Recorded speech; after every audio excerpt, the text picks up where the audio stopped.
Hello. Oh, Hello. okay. What's going on, everybody? We are back. Welcome to episode 124 of the Primetime Gorehounds. I'm Paul.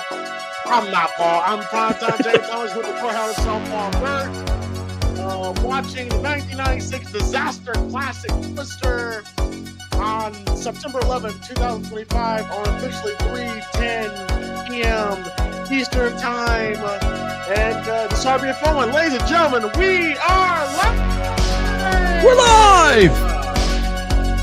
Yes, indeed. Listener, I remember the first time watching this movie. It was on Blockbuster, and me and the whole family watched it, and we thought this movie was so fun, so entertaining. Rest in peace to the late, great Bill Paxton. And starring Bill Paxton and Helen Hunt. And I think another person who passed away is in this movie. Philip Seymour Hoffman. Yes, Philip Seymour Hoffman is in this movie as well. So yeah, this ought to be great. But but Paul, how are you? Me, hectic. I'm getting everything ready before next week because it's me heading for Schwerin, Germany. Going to be meeting up with all the Carnival friends again. Camera, photos, costumes. A lot of traveling, like 2 days of traveling. So it's going to be insanity. But I'm doing good. I mean, I've just been relaxing for today. I mean, I needed to after the last couple of days of getting all the shopping and all stored in and my bills all paid because I don't want to have any nasty surprises when I come back. You know that. But Twister. I mean, this movie next year will be 30 years old, and I remember I was 12 years old when this movie came out, and I was actually one of the lucky ones who got to see this in the cinema back in the day. When I saw this in the cinema, it was a absolute full house. I remember it was me and my mom that went to see it, and I remember just being like, man, this movie is so fucking cool. Like the special effects of the tornado scenes were pretty cool. And this may come as a shocker, but apparently because of the loud bass and heavy surround channel that this movie used, it actually caused 2 cinema speakers in my cinema to explode, like literally explode, sparking up. And it turns out I'm not the only cinema this happened to, because apparently this movie was notorious for destroying surround speaker systems in cinemas everywhere it went. So this movie brought the destruction, literally. You got to keep in mind that this movie came out in 1996. Yep. And very much in 1996 was still the old school movie theaters. This movie was was one of the first to actually use like a surround sound system, this was one of the movies that kind of started the whole, Cineplex, big screens, surround sound. Now, of course, I'm certain that the sound, and as I said, pales in comparison to the sound we have in movie theaters now. And hell, the sounds you got in Twister is probably the sounds you probably get in your home movie theater.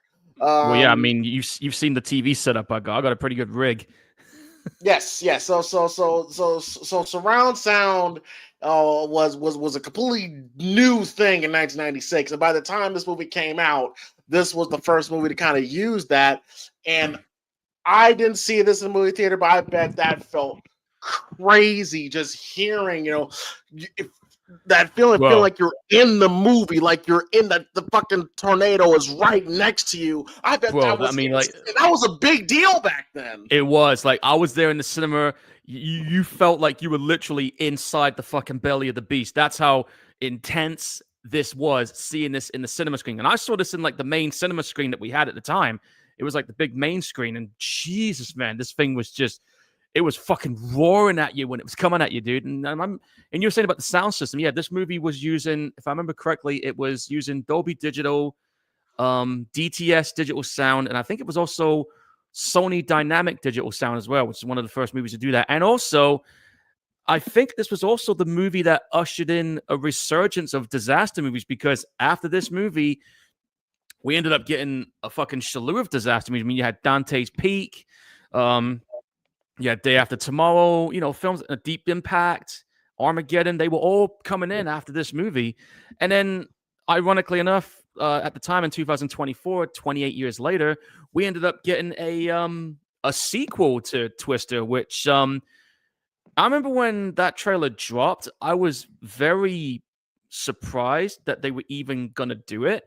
I went to go see it, and it was actually not a bad sequel. I mean, it's not. It doesn't have the same kind of magic like the first movie had, but it was a solid standalone sequel in its own right. But the first movie we're about to watch right here, folks, is a fucking classic. People still talk about it today, and it's ironic too because I was actually listening to one of the tracks that was used in this movie. That there was a song that Van Halen did, which is in this movie, and I was listening to that while I was getting ready to do this podcast. So it brought back some memories for me. Well, yeah, because the movie was directed by I think John DeMont, who before this did Speed, which Yep. Speed is a great film. Yeah. I think he wanted to do a Godzilla movie, but they thought it would cost too much money, so they said fuck it, and did Twister, and this Mm-hmm. was a box office success. And then he went on to do Speed 2, which Yeah. which was one of the worst sequels ever made. So yeah, And I think also, I think this was because I know Bill Paxton played a couple of. He had some secondary lead roles. He had some supporting lead roles in the past, but I think, to my knowledge, I think this was the first time he had his. This is the first movie where he was the lead. Yes. Yeah, that's what I was thinking. Yeah, so this was I guess you could say pretty much his big hitter. Well, I mean, I've always been a big Bill Paxton fan. I mean, Yeah. I've always been a bit. I mean, I've always enjoyed his work. From from Aliens. Game yeah. over. And Yeah. who are in charge? Predator 2. He's fantastic. Oh yeah, he was great in that film. Predator. He was great. He also had a pretty good movie where that he directed. And starred in. I think Matthew McConaughey's Frailty. in it. Yeah, Frailty. I know the one. Frailty. That was pretty good. Bill Paxton Yeah. had a bit of a run. For a second there. No doubt about it. And when he passed, that one hurt. That one did hurt. Yeah, because I mean, it's like he was having some kind of heart surgery at the time, and something went wrong. Somebody got a little. I think somebody wasn't too steady-handed with the scalpel, and it cut some artery, and that was it. Game over. Didn't see what you did, but I know. Did the same thing happen with Hogan? I don't know. That he had heart surgery, and that's what the word is now. That dude, he had spinal surgery. Yeah, apparently Hogan had surgery, and apparently the after effects from the surgery has not gone well. Which why, in the last public appearance, he did not look right at all.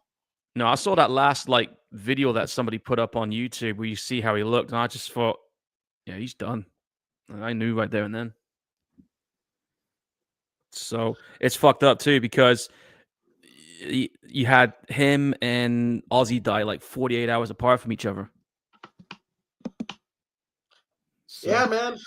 It's been a rough summer. I don't want to get into death, man. That could go in a direction I really don't want to go into. Not today. I'm still very upset about what happened on the events that happened yesterday. But I'm not gonna get into that. Yeah, fucking animals. But 1996 was a great year for movies. I mean, because we were eating good. We were eating fantastic. Because let's think about the movies that came out in 1996. Okay, you had Independence Day. You had The Fan. You had Eraser. Executive Decision, which I really like that movie. Good movie. You had Primal Fear. Edward Norton's debut. You had A Time to Kill. Yep.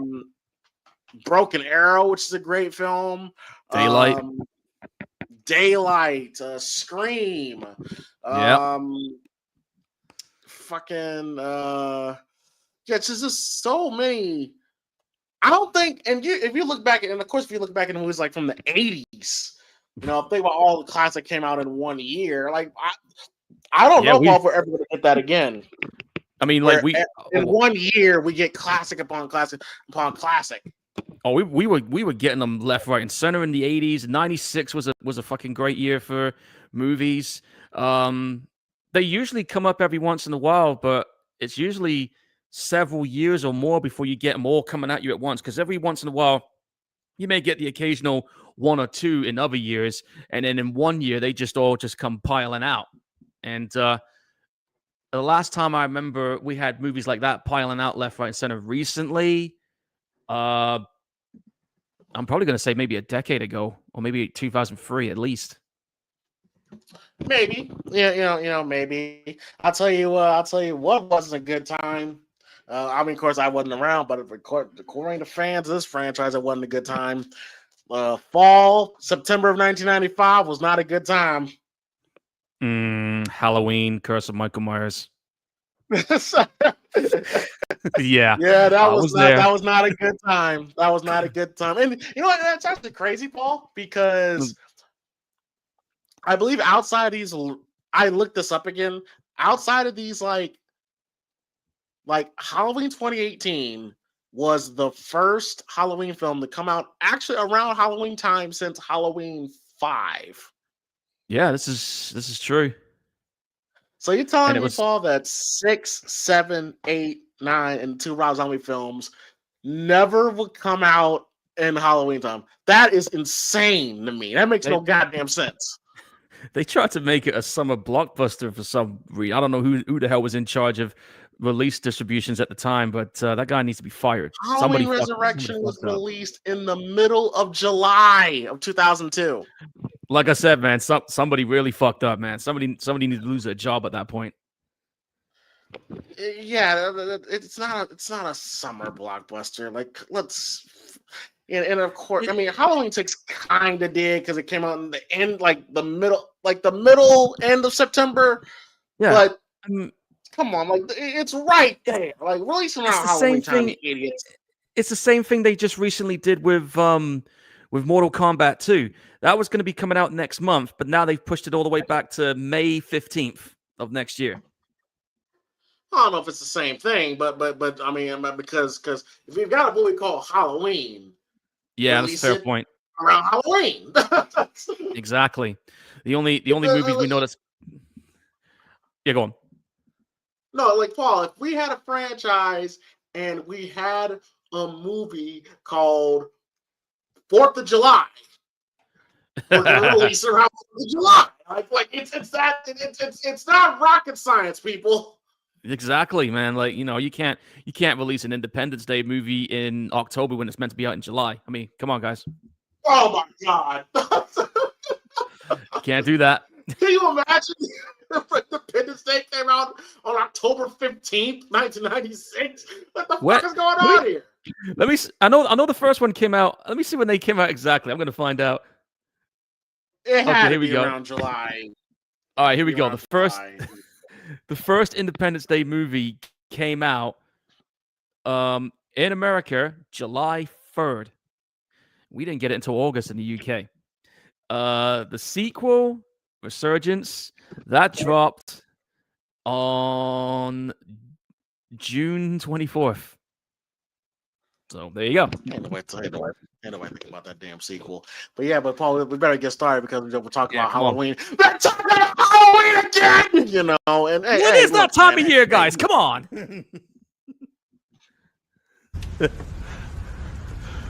Trick or treat, motherfucker. You heard what he said. But yes. But yeah, so let's go ahead and get started. So we're about a few seconds in, about 20 seconds in, where we see I'm 16. Yeah, where we see the Warner Brothers Universal Pictures presents. Yep. All right, rules goes 3, 2, 1, play. When we say play, you press play. Again, 3, 2, 1, play. When we say play, you press play. And if you don't press play, you're going to have a very nasty car accident that involves a radio antenna. Yeah. Yes. So, all right. So here we go. And 3, 2, 1, play. And we are in Universal Pictures and Warner Brothers presents Oh man, I'm getting goosebumps with this movie already. An Amblin Entertainment production. Look at the way that cloud picks up. Probably Love imagine it. seeing this in the movie theater, bro. And just hearing the did. sound, you know. I did. Yeah. Remember? You was lucky. You was lucky. That sound and that screen, dude. Like I said, when we were there, it sounded like it was right next to you. You could hear it like just fucking roaring in your ears, man. And like I said, 2 of my cinema speakers exploded while we were watching it. And the effects still hold up. They still hold up Yeah, I big mean- time. I mean, even after 30 years, I mean, the guys who did the effects, it was Industrial Light and Magic, which I believe they were the same people that did the sequel as well. Motionless Zombies in here. He says off topic, but did y'all hear the news about WrestleMania in Saudi? Yes, I heard. I wish it was in the UK, but once again, it didn't fucking happen. Greedy bastards. And now to hear that they also the people in Saudi are trying to throw money at them to get certain matches they want to see on the cards. And one of them, a rumor is, they want to see The Rock and Roman Reigns go at it at WrestleMania. And they're willing to throw all kinds of money for it. But anyway, I digress. Tornado warning. You know what's crazy, Paul? So What's it that? said June 1969. So June 1969 to 1996 is About 27 28 years. Yeah, 27 years, yeah. 1996 to 2025 right now is 29 years. Crazy, isn't it? Almost as much time has gone between the opening of this movie and the movie takes place than now. So if you were to so I don't know if they did this. I didn't see this in the sequel, but if you were to remake this film and you take the same story beats, you would open your movie in June 1996. Well, we will definitely. Crazy! We're getting We will- Paul. This is ridiculous. I know. I'm 42 this year in December, but hey, we'll find out when we do the sequel, man. Like I said, I saw part 2, and it was actually all right. Oh my God, Paul! Just imagine being in the movie. I can only imagine being in the movie and just hearing the sound and. I'm telling you, don't dude. forget the dog.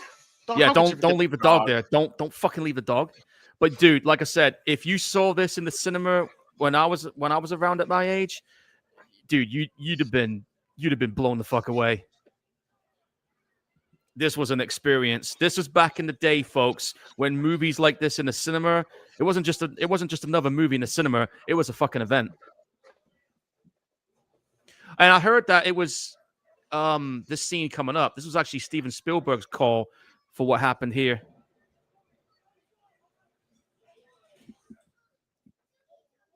Toby, poor little pooch. But yeah, I mean, you guys in parts of the U.S., you get like really fucking bad tornadoes over there, the Tornado Alley, right? Well, I mean, in the Midwest, I live in Iowa, so tornadoes are fairly common. Not necessarily where I live in Davenport, but it's somewhere like in the countryside. Yeah, tornadoes are very, very common. I mean, believe it or not, parts of the UK where I am, we get some tornadoes as well. Not as bad as these, but we do get them. They're rare. Oh, that's the little girl from that's Alexa Vega from Spy Kids. Oh yeah.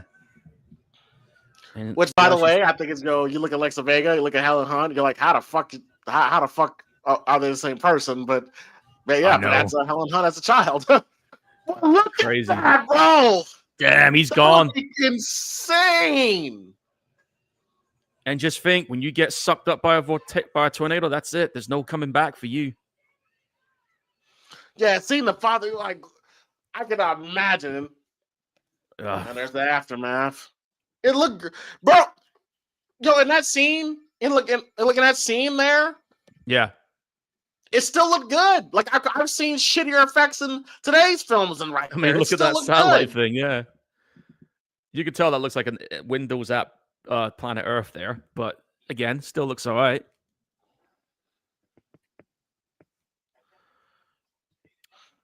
Oklahoma. Shout out to all the people that lives in Oklahoma. Yep. JR. National Severe Storm Laboratory. I mean, like, this is also one of the movies, I guess you could say, that kickstarted the whole fascination of people doing storm chasers, because you now got storm chasers everywhere you go. Yeah, storm chasing would be a pretty exciting career, actually. I wouldn't do it, but that'd be pretty cool, though, to do it like once. Well, there is a storm chaser group where I am in the UK, and I've actually reached out to them a while back asking if I could join, because if they need like photographers to take photos of those scenes, and I'm just like, yeah, I could do it. But I told Lou about it, and she was just like, you ain't fucking doing that. And I'm just like, well, I want to go out and do stuff. I mean, it'd be the kind of job I'd be happy doing, because I mean, I get to go out and about. And here's Bill Paxton. There's the man himself. And that's what's her face from Lost Boys. Yeah, and she now literally owns a damn football company. Basketball team, the Atlanta Hawks. Basketball team, yeah. I'm trying to see what her name is. Oh yeah, it's Jenny Beth Getz.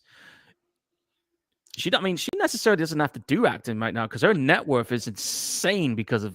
I wouldn't. I mean, I wouldn't go back to that. Fuck acting. I'm a billionaire.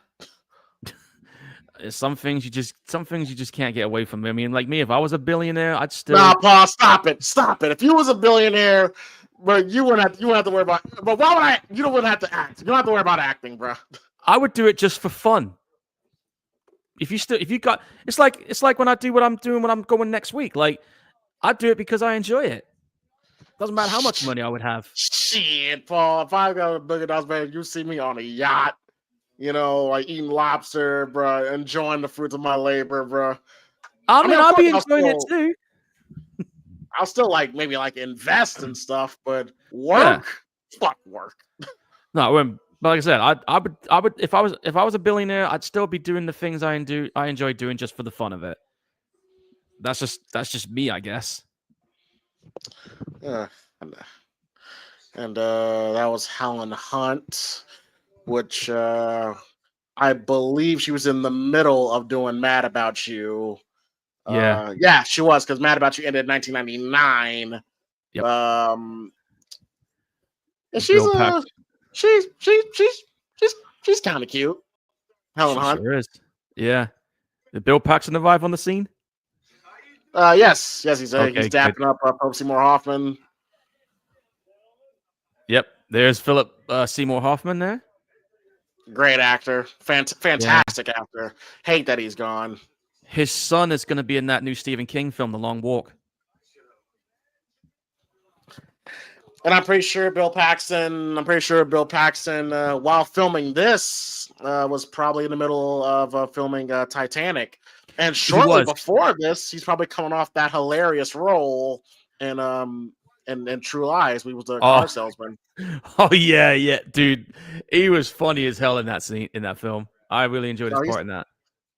Oh yeah. Bill Paxton, he always made the most out of whether it's a small role or a big role. He always made an impression, which I always loved about Bill Paxton. Always loved about him. Actor. He made the most of what he was given every single time, and then for him to be a lead in a movie, I thought he fucking deserves it. They finally gave him his flowers by giving him a lead role.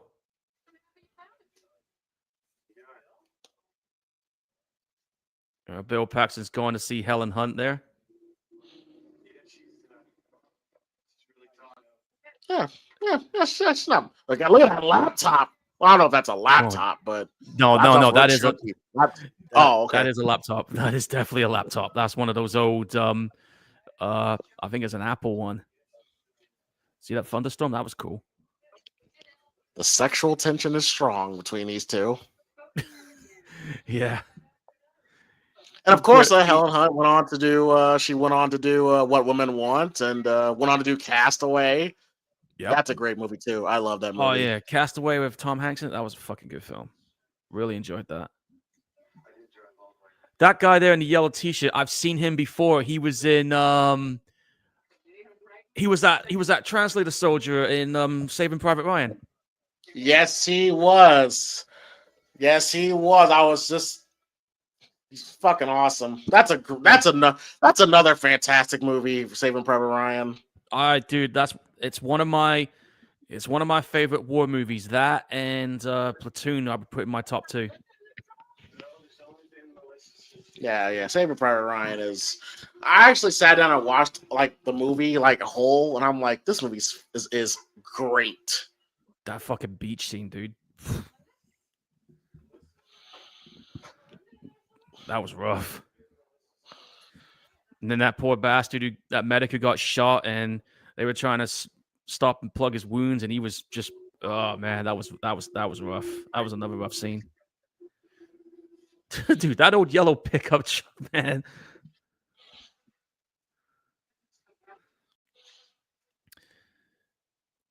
Yeah, these two are. There were a couple. They are a divorce, but Helen Hunt doesn't want to sign the divorce papers. It's not hard to see why. And I like that little switch up because usually in this situation, it's like the guy that's kind of like, "Oh no, I still love you. I don't want to sign a divorce and all that stuff," and the girl wants to move on. But they actually switched it up here, which I'm like, okay, that's nice. There's a nice little switch up, and I appreciate that. Motionless Zombie here said the last major tornado that happened in Dallas in October of 2019. Yeah, I remember seeing that all over the news. Yeah, don't forget the divorce papers, Bill.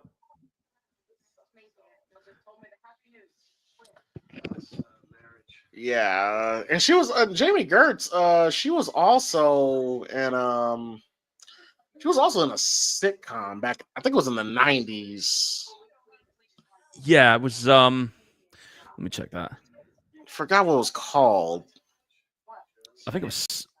No, it wasn't Seinfeld. What was Sibs. that TV show? It was called Sibs. Sibs? That's what it's called? Yeah, she had 22. She was in 22 episodes. She had a regular role in it, and I think she was also. Yeah, she was also in Ally McBeal.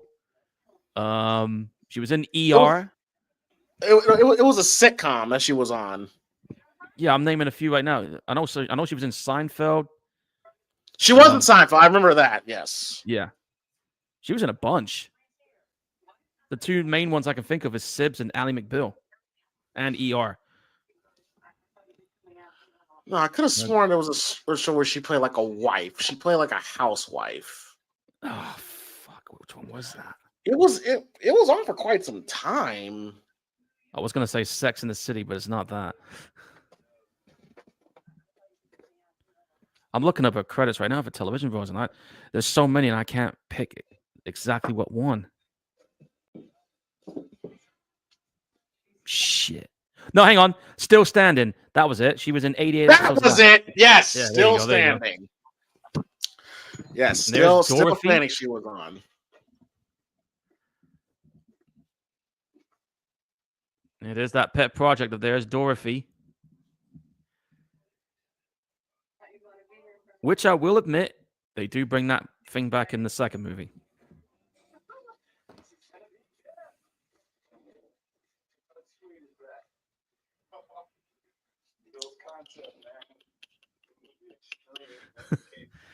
These storm chasers, man, they're like a tight knit community.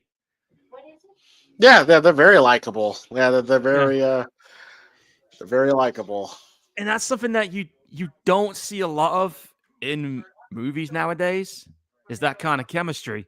No idea what's going on inside because nobody's ever been able to take scientific measurements from it. Isn't this one of Phil Seymour Hoffman's first movies? I believe His it first is.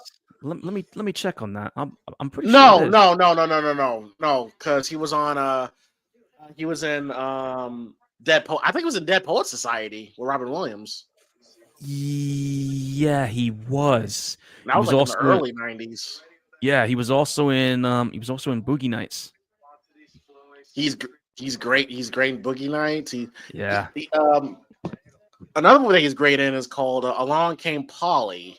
He's really good in that. He's one of those actors that that's very versatile. That could do comedic roles and it could do very serious roles. He was really talented. He was he was in. In my opinion, he was the best villain. The best villain in the Mission Impossible series. Yeah, he was. He was fucking good in that movie. He was Owen Davian, that was his name in Mission Impossible 3. He was also in there's a Cameron from Ferris Bueller's Day Off. Oh yeah. He was also in Red Dragon as well. Yeah, it probably would be a lot of fun, Paul, to be around these people and chase storms. They seem like a fun group. It would definitely be my kind of job. Well, they just got the phone call about one.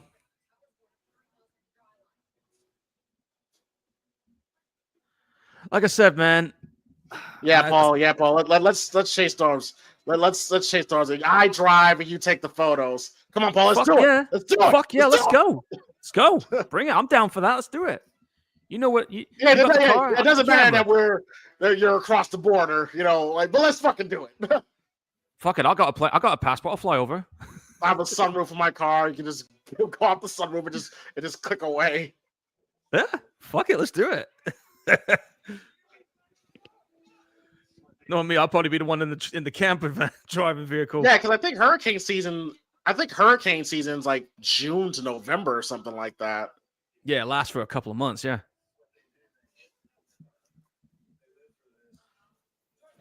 Well, they're all getting prepped up. He does. He's trying. Why would you bring your significant other? Because you don't really get the sense. I never really got the sense that. Oh, okay. So unless she's like, okay, I haven't seen this movie in a long time. So why would you bring your significant other on a trip like this?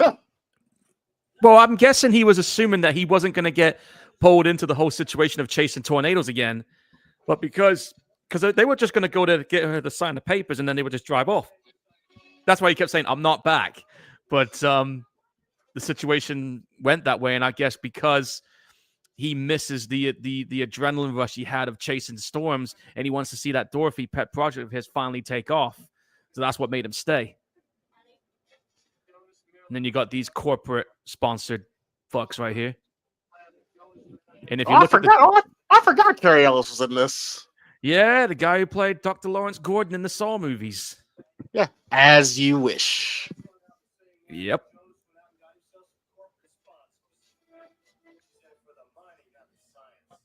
Yeah, that's the problem. Some people are doing it for the cash, and guys like this are doing it because they're just doing it for the science side of things. That's money's not an issue for these guys, but the other guys, they don't give a fuck. They just want to get their names out, and not there's anything wrong with that, but still, when you got competition, that's how it goes. And Dorothy is the big name of the contraption, and there's subtle winks to Wizard of Oz. Wizard of Oz here, because I think the dog kind of looked like Toto. It did. And the dog was called Toby, but it was the same breed of dog. Yeah.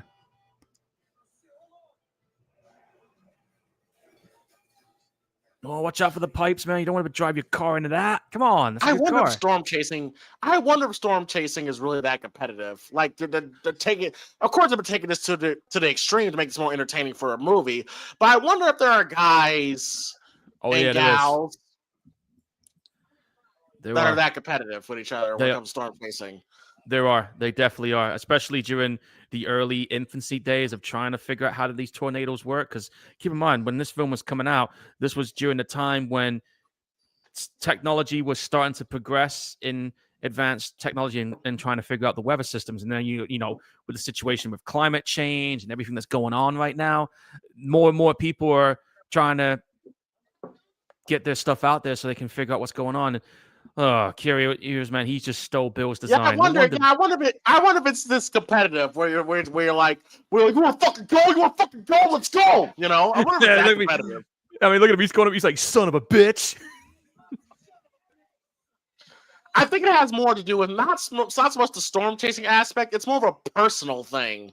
It is, yeah, because these two used to be partners, and as he stole his Dorothy idea, but made it his own. Exactly. I'll be fucking pissed That's too. It. See, you call him a thief. That's it. Yeah, it's more about the subtext that's going on between that. You're absolutely right, but more of the clean, polished, lots of money. We got all the gadgets, the rebels, Yep. and of course they don't like each other. There's bad blood there to begin with, Yeah. so there's a history of because it's not really about the storm chasing in and of itself per se. I don't think because there's enough room for everybody to go and do their thing. It's not, Yeah. like Yeah. See that bit when he said that? He's like, days of sniffing the dirt are over.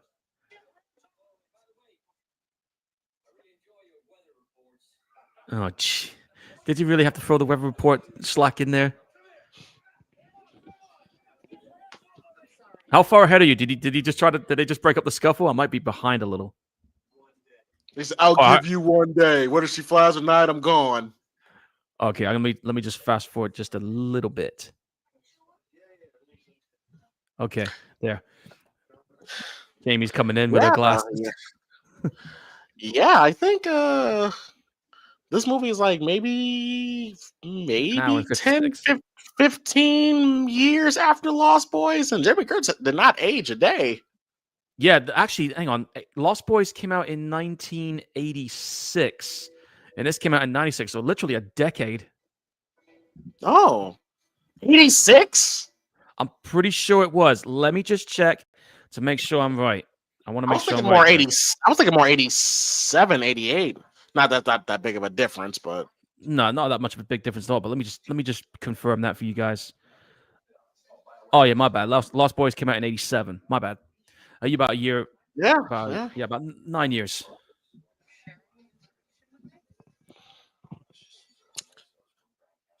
Yeah, now they're exchanging information. Look at that shit. Oh yeah. Oh, that's right. Sorry, I talk a little bit of sports here, but yeah, Green Bay plays the Commanders tonight. That ought to be a great game. Well, Go Commanders. I saw the game with the Raiders on the 7th, and they beat the piss out of the Raiders. I mean, out of the Patriots, which is good. So, but a little fucked off that they lost to the 49ers at the end of August, but that's to be expected. Those two arch rivals. Yeah, my Bears completely they literally choked the game away on Monday. That was so infuriating. And it's messed up too because it started out so promising, started out so fun. And then I don't know what happened at halftime, but we just all of a sudden Caleb Williams can throw a wild pass to Roman Dunze, no problem, but he can't throw a 10-yard slant. It's like, what is going on? How can you drop the ball like that? It's one of them things that happens with people. It's like all of a sudden they get that first win, and all of a sudden when it comes to the second win, they all of a sudden don't have it. It's like, what the fuck? It's like a fatigue thing. And you got the two ladies going out. She's like, "You're still in love with him." This is awkward. This is awkward. It's very awkward. Yeah, I would never. I don't know if I would ever would have put my girl in a situation like that where her and the girl I used to be with are in the same proximity. Yeah, and imagine it. You come out of the bathroom and all of a sudden you see claws flying. And especially considering that my ex is still in love with me while I'm with this other girl. Like, I know. That's awkward. That's very awkward. If you look at that cloud backdrop, that's a bit of a CG dark cloud, but it still looks convincing. Going green.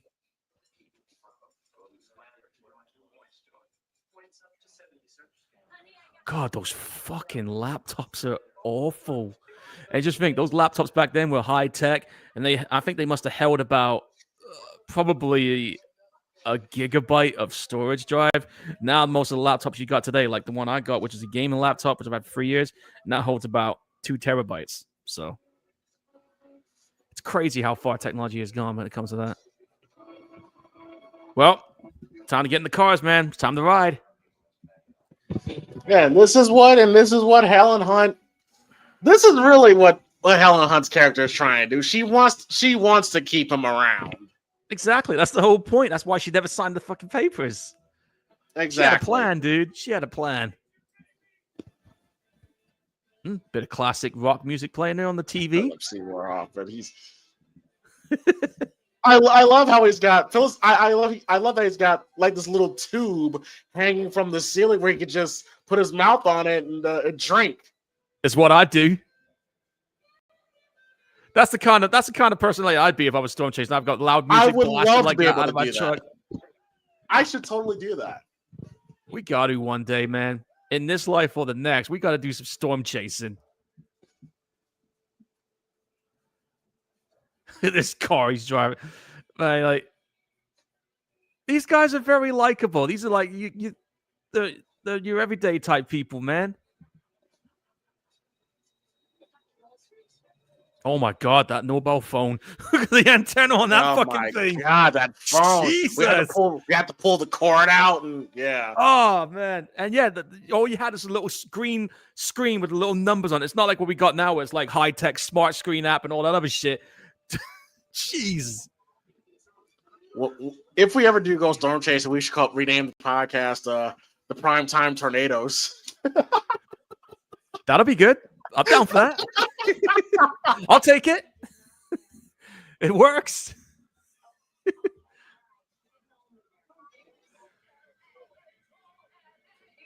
The classical music's not going to survive my playlist over riding. Oh, classical music is great. You know, I'll be playing some rock tunes in that speakers out loud, man. That's what I'd be doing. You need to be cultured, Paul. Yeah, I know, but when you're doing stuff like this, you got to have that adrenaline rush type music, and the kind of music I got would definitely fit the bill. Oh God, that camera there—that looks like that was like a Sony video camera. And I could see a Nikon camera next to Bill Paxton before they went digital, mind you. Yes, I know, folks. I'm observing cameras because I've got one. I'm a photographer. What can I say? I mean, the camera I got is it's a Canon 90D EOS, and the lens is a 50 to 75 millimeter EFS lens stabilizer. That's why my photos come out the way they do. Still about therapy and shit. I'm telling you, Paul, it'll be super awkward. I know, right? It'll be completely awkward. I would never want to put myself in that position where I'm alone in a room with my ex and I got my girlfriend on the trip. It's like,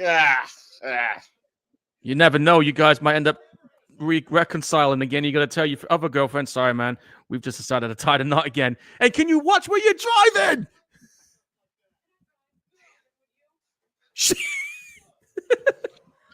Yeah. Was it a damn tractor?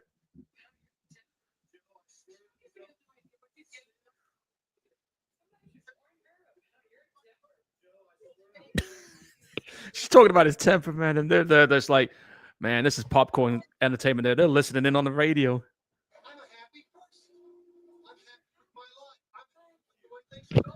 Yeah, you're definitely like 2 or 3 seconds ahead because I'm hearing saying about being a happy dude. Yeah, it's all right.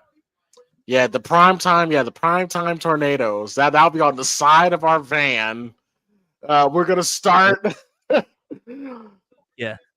Like James and Paul, storm chasers. We're gonna be fucking chasing storms, but we're gonna be doing it like we're high on drugs. Yeah, let's go. Let's fucking go, Paul. Come on. Fuck yeah, let's go. Bring it on. So much adrenaline, manly stuff. Get some fucking Iron Maiden, Run to the Hills playing. Hell yeah. Primetime tornadoes. No, get that Iron Maiden track. Can I Play with Madness? Can I play with madness? Have that playing while we're chasing the tornadoes. Let's do it. It's gonna be the most testosterone, high octane, adrenaline-filled storm chasing show of all time. Get that son of a bitch live streamed on YouTube. This episode of the Primetime Tornadoes.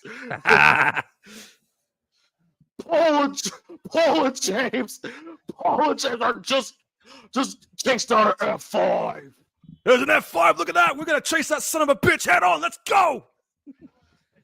The F5 swallows their van.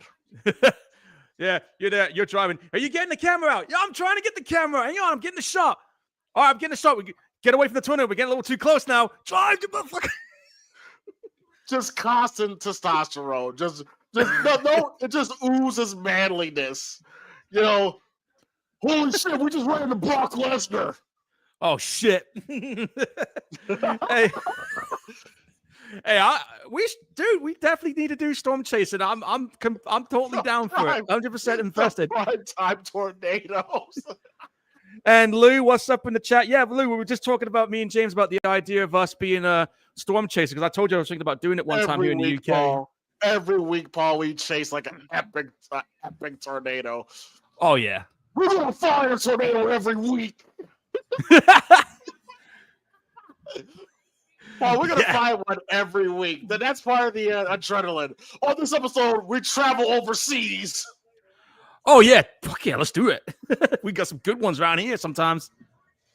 Oh shit, look at that tornado tearing up the format. Damn. We'd have to worry about that though, like shrapnel coming at us and shit. Yeah, these effects right here, they look fine. Like they don't. Well, I told you, man, it's the effects are from Industrial Light and Magic. And no, it looks good. It looks good. They're always on point with their effects, dude. Can you imagine this, though, if you're in this situation? Your car's stuck. The only safe place you got is this little wooden-ass bridge, and you got a tornado coming right at you. On this episode of the Primetime Gorehounds, Primetime tornadoes and fucking back plays. And we gotta talk to each other like, Paul, yes, James. Yeah, what's up, bro? Yeah, you're there. Are you getting the shot? Fuck yeah, I'm getting the shot. Why do you have to grab her to take her under there? Is she resisting to go under there? You know, she's trying to go back out. She wants to see it. Listen to what she said. She said, I want to see it. Oh, that's right. Yeah, that's right. Because she is overzealous. Yeah, that's right. I get it now. Yeah, because the scene where you saw that her dad getting sucked up into the tornado, Steven Spielberg wanted that to happen because he wanted to explain why she's obsessed with tornadoes. It's all part of it. That'd be Paul. I want to see it. Well, I need to get the shot, don't I? Get the shot. Get the shot, Paul. I'm trying to hang on at the same time. That's fucking yeah. That's insane. What are we doing? The effects look great. Yeah, they do. Like there's a little bit of the separation that I can kind of see, but it's fine. I mean, most of CGI today is dog shit. Yeah. It's gonna, like I said, it's gonna be real interesting to see how the CG holds up on the sequel one as well. Because I mean, think about it, it's like 20 years on, or almost 30 years on now. She almost got that car landed on her. Like, damn, she's freaking out. No, she's not okay. She had a truck almost land on her. I love it. You missed the truck. That's awesome. That is so me. That's how I would react. You missed the truck. She just missed the truck, dude. That is so me. That is so me right there in a nutshell. But why is she here? Like, I get. You clearly not built for this. Like, this is like what? Like, why would you leave your? I would never. I can't speak for everybody, but I would never bring my girl into this situation, knowing that she could be killed at any second. Because especially when she doesn't know what the hell she's doing. Oh, she was just mostly there to stand by her man, dude. I mean, but she had no idea. I understand that, but I wouldn't leave her by herself like that. I know, but they had no idea that they were going to get dragged into the idea of storm chasing again. Well, for him and for her, it's her first time. So I'm guessing she's getting to experience why he walked away from it in the first place. Oh, corporate losers again. That's all I can say there. Philip is great. He's great. He's great. He's acting like I would with these people. It's like, loser, roll on.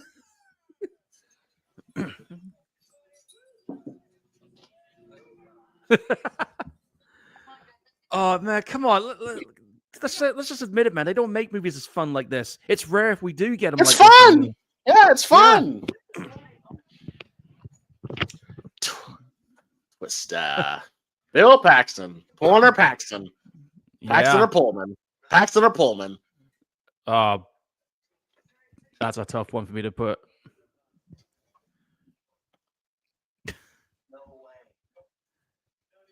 Wasn't Bill Paxton? Was he also in Nightcrawler too? Yeah, he was in that. He was in that Nightcrawler movie that had Jake That's Gyllenhaal another in good it. movie too.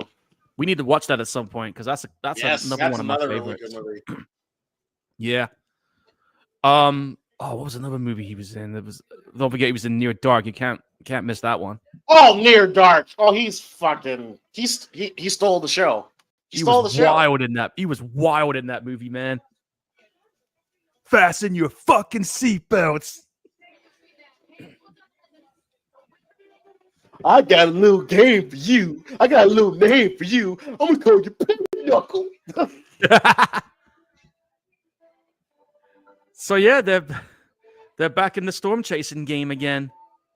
Just like that. Just like old times.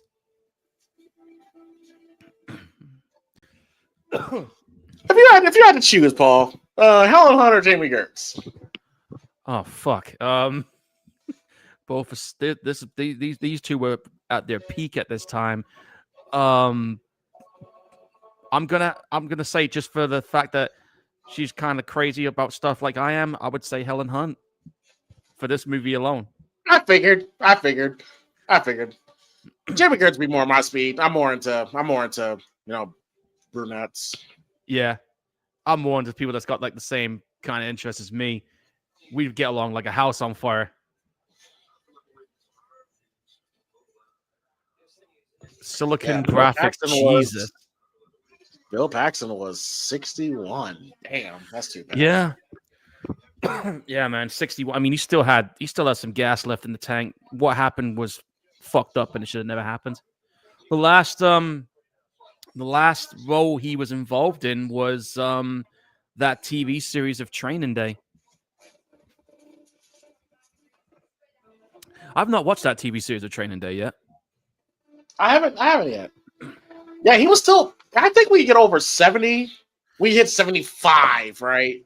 I think if somebody dies before they hit 70, it feels youngish. Because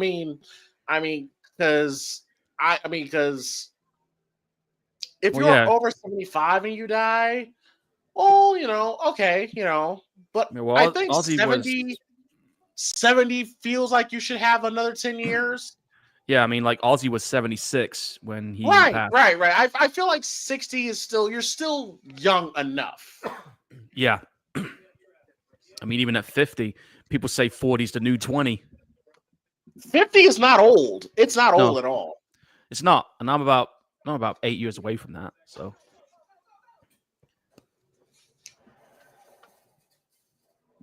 Gotta get a drink a minute. My throat is ragged after all that.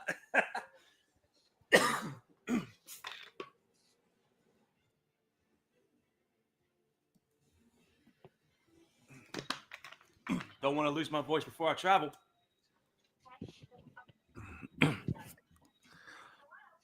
God, that phone is just... No, I wouldn't be seen with those at all.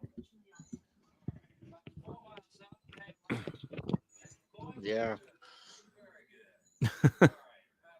Imagine, Paul, if you have a drone, there's a badass drone shot to the tornado. Then we start adding tornadoes to the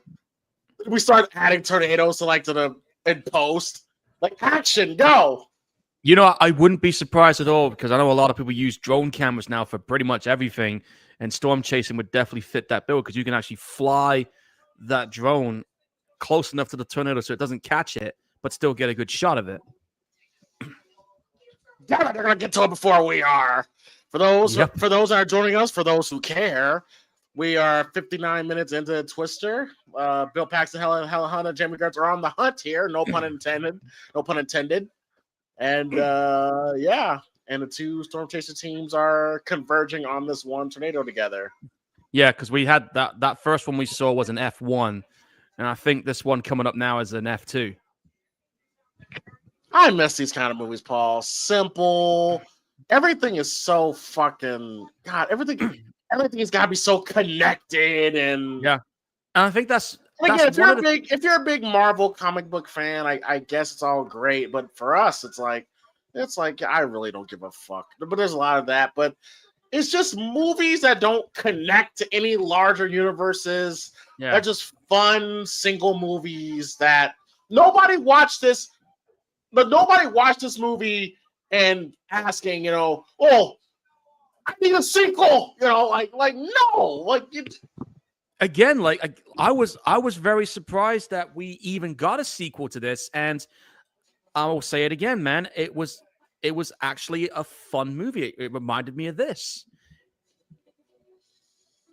I mean, like when you found out there was a sequel, I mean, what was your thoughts going in? Because I told you I was going to watch it at that time. I think I remember you were like kind of surprised they even did it. Like nobody went out of the fucking movie theater after seeing fucking Twister and saying themselves, you know what would be a great idea, Paul? If they made a prequel of Helen Hunt's character and Bill Paxton, like, oh fuck you. Well, that's the thing about this. That's the thing about the new one, right? It has no connection to this one. It is a standalone sequel, so it's a whole new story, but set in that universe. You know what I mean? Or they just split it. I get it! Okay, Plankton, calm down. Calm down. I was just stating what I was saying.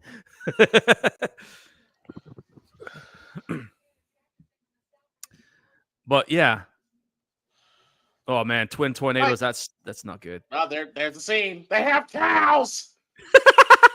Poor fucking cow.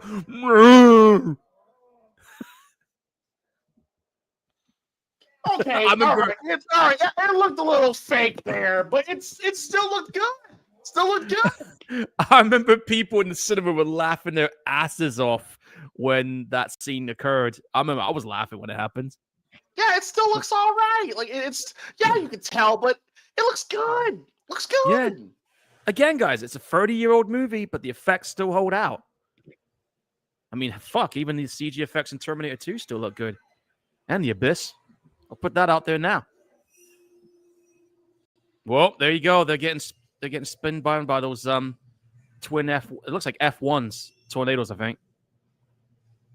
Imagine what that feels like. This is great. Just yeah. And you can, like I said, during the scene, you could hear them speakers, man. They were roaring, dude. Absolutely roaring. I've heard people say that tornadoes sound like a fucking freight train. Can you imagine how scary that would have been to be in the middle of that, bro? Dude, did you see this YouTube video that I saw where there's this old guy who was filming this tornado and it was coming towards his street, and when the tornado came towards him, everything just went dark and you couldn't see, but you could hear this like constant loud fucking roaring. And you want to hear something crazy? Oh God! He actually survived. Well, yeah, I mean, I've heard situations His wife where didn't. I've heard situations where if you be stuck in a tornado, it won't kill you, but No, he was right in the. No, the tornado literally came right at him. He was in the epicenter of it. He went inside it. He went literally inside the tornado when it came at him. I'm gonna find when this is over. I'm gonna find you that YouTube video and you can check it out. I want to hear your thoughts. again, on that why one. would you? Again, this adventure you're on here is ruining your fucking marriage, Paul. I know. I just imagine, Paul, us, in we're the fucking tornado. Fuck yeah, dude! Nah, to me that'd be my nice life, man. I don't have to worry about paying for fucking bills or anything. I'd just be out here, just having a blast. All I got to worry about is gas money and hotel money.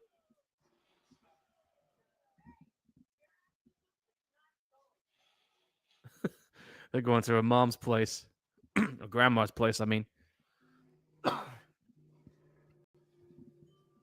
and you got them like homemade contraptions they made, so you can tell if it's a tornado coming, which is pretty cool.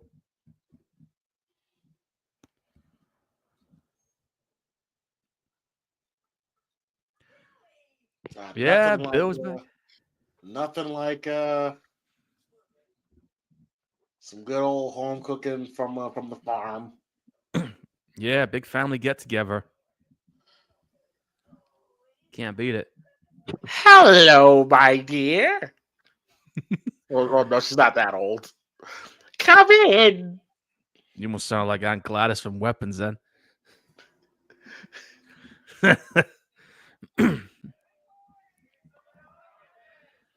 Oh god, that looks so good. Well, that food, yeah. Oh, look at that! Look at that steak. Give me some of that. The biscuits. I'll take the bacon bat, the gammon steak, and some chips. Throw me a tomahawk steak while you're at it. I'll take a big pitcher of Tango if there's any in that. Hell yeah.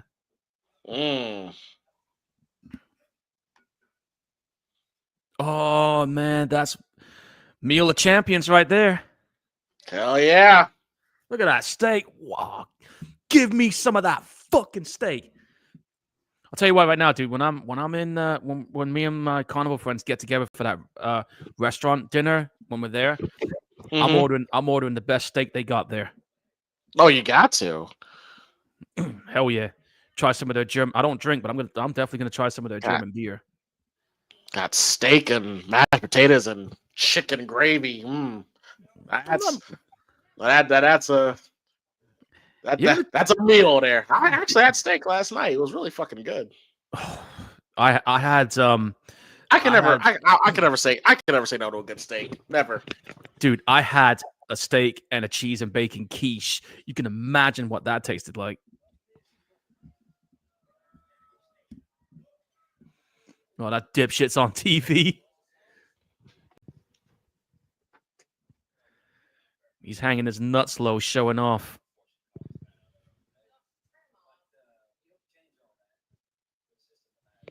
That's all right. Don't worry about it, guys. Jigsaw will get him in the next. We'll get him like in a decade.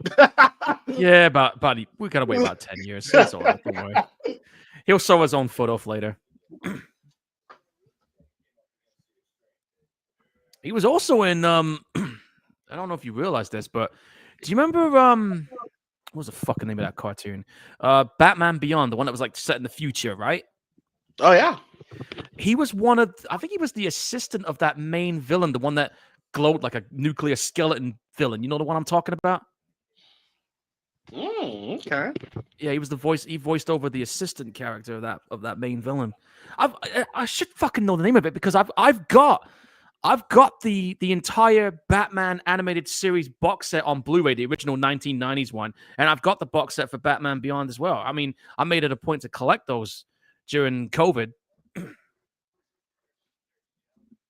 because that's all I could do back then. I just started collecting movies, added more to them, I should say. And I'm looking here. Apparently, this movie was filmed in Oklahoma and in Ames, Iowa. I thought, okay, Ames, Iowa, and I believe they did some shots in Canada, which is interesting. That's interesting. Yeah, that's yeah. It says here some of the old downtown areas was a real town of Wictia, Oklahoma, for about $10,000 per house. 30 homes were built for the production and everything. And I don't know if you knew this also, but they used a jet engine from a Boeing 707 that was used to generate some of the wind scenes. So I'm just like, okay, so you got a jet engine blowing at you.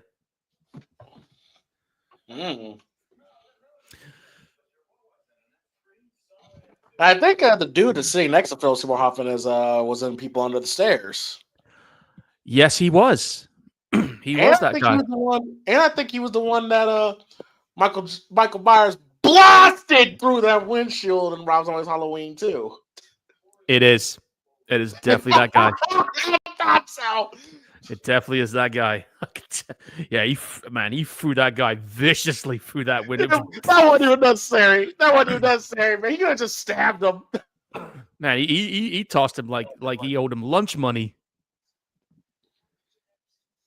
Oh, an F5. Look, every time I watch this scene, it makes me want to have eggs, bacon, and toast, and be around a bunch of cool people. Yeah, I'm right there with you. Steak and eggs. Steak and eggs. Have you ever had steak and eggs, Paul? I've had steaks and bacon and eggs, yeah, and some actual steaks, like just steak and eggs, just steak and some over easy eggs. It's a great protein source. Yeah, I've had some of those. Yeah, great. I've had great protein. I've not had them for a while, but I'm definitely open to trying again. Dear, are you gonna get back together with Bill Paxton? Might be Aunt Gladys, yeah. Shit. So great. Oh wow! Listen to this. It says here during the Q&A screening of the film, Bill Paxton said he never met Spielberg until a year after the film was done. Well, that's interesting. Well, I didn't realize that. And apparently, I don't know how you'd feel about this, but Tom Hanks was originally coined to play the role that Bill Paxton was going to get. What's that? Tom Hanks was going to play Bill Paxton's role in Twister. I could see that. See that. Yeah, but wasn't Tom doing Forrest Gump around this time? No, he was currently. I think they were filming Apollo 13 because Bill Paxton was in that as well. He was Bill Paxton. He for a good stretch there. He was a busy guy. Dude, I'm gonna go ahead and say it. The 90s was his peak. I mean, he ended up landing his first lead role in this. And if you land a lead role in any movie, that means you've done something. I would say his peak was, in terms of ability, maybe Aliens. Yeah, but in terms of his career status, in terms of that, yeah, his status, yeah, people would say Twister. But his acting peak would probably be Aliens, no doubt about it. Here we go. They're on the trucks. In charge. God, we had some fun watching that one. 17 days. We're not going to make 17 hours. Hudson, will you just shut up a minute? Figure what? We're fucking straight up. Fucking. Man. Well, here we go. We're on the road again. On the road again. Oh, and here's that tune coming up in a bit. That kick-ass rock tune by Van Halen. Humans Being. These are smooth helicopter shots. The helicopter shots, like the above shots, are really smooth. It tells you the camera's hooked to the bottom of the helicopter because there were no drones at this point. I'm headbanging to this music, by the way. What's that? I'm headbanging to this music, by the way. Oh, gotcha. Well, it's Van Halen, dude. It's a classic heavy metal band. I can't not say that you can't listen to them, you know? Excuse we know what you're thinking there, Bill, when you're hooking them up with that stuff. Van Halen was a damn good guitarist. It's a fucking shame what happened to him. Has Bill Paxton's wife left yet? Has she gone home yet? Or is she? No, not yet. She's still driving. Oh, there she is.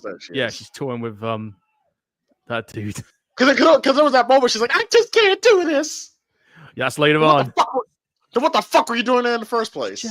Like, what is she doing here? It's just this complete. She had no idea she was gonna get dragged into this shit. She's there for drama. She's there for drama. Yeah, true. Yeah, exactly. But she thought, just like Bill, she thought this was just gonna be an in and out job. Sign the papers. We're out of here. Didn't go that way.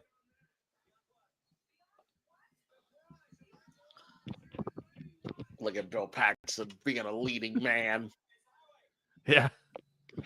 Now we're in the corn. Yeah, Rabbit, where's the fucking road, dude? Yeah, there you go. Almost Where's collided Malachi? He wants right you into to- Carrie Ellis' motorcade. Yeah. Yeah, Almost bitch. got That top ram. is not very stable. He almost got ram raided in that truck.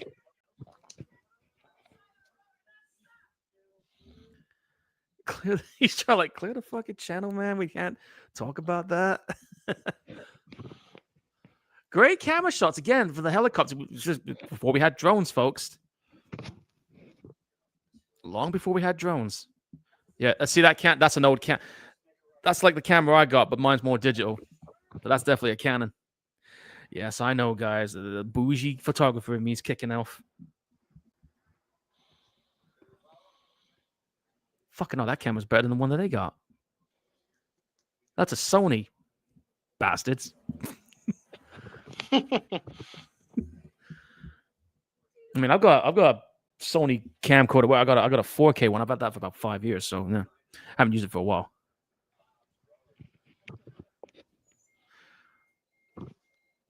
Touchdown! Touchdown! Touchdown! Let's go! It's go time.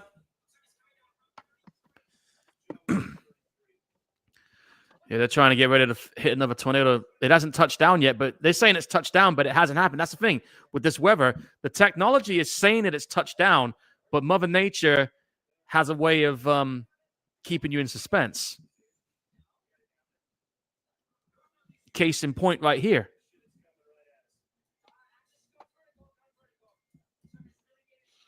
I love the way that Bill Paxton's looking out the window. It's like it's here, it's there, man. It's there. I can fucking feel it. I can feel it coming in the air tonight. Oh Lord! Well, the dude's a natural born that's what storm they should have chaser. played here, Paul. They should have played Phil Collins in the air tonight. That'd be a great song for this movie. Yeah, they could have done that, but yeah, I don't know what. Look at but those they never went clouds. for it. I think those clouds are legit too. Those are legit clouds. Yeah, those are real. I'm quite surprised that they actually had some of this with the actual weather going on too. Yeah, and apparently Helen Hunt got injured during the filming. It's later on. Really? Yeah, apparently that scene where they're driving through the corn and when the door opens, the door slammed right back in her fucking head. Ouch. Yeah, you're gonna get a splitting headache from that. And the director didn't want to work with famous actors because of their notoriously demanding nature and diva behavior. That's what he said here. So he went for lesser known actors. That's why he went for guys like Bill Paxton and Helen Hunt. Oh, so I'm pretty sure Tom Hanks saw that and said, "Man, fuck you." I guess he did. Yeah, but you can't say you want Tom Hanks. And you say, "Oh, I don't want a big name actor." And Tom Hanks like, "Man, fuck off." Well, that's what Jan de Bont said, man. He's just like, I want these guys instead. And Tom was like, well, fuck you then.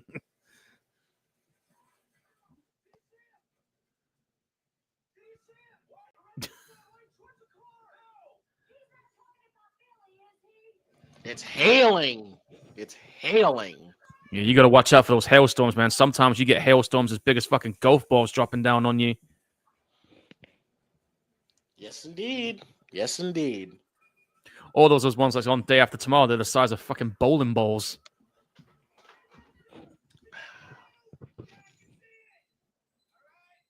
That was like a Pepsi logo then the way that tornado formed on that screen.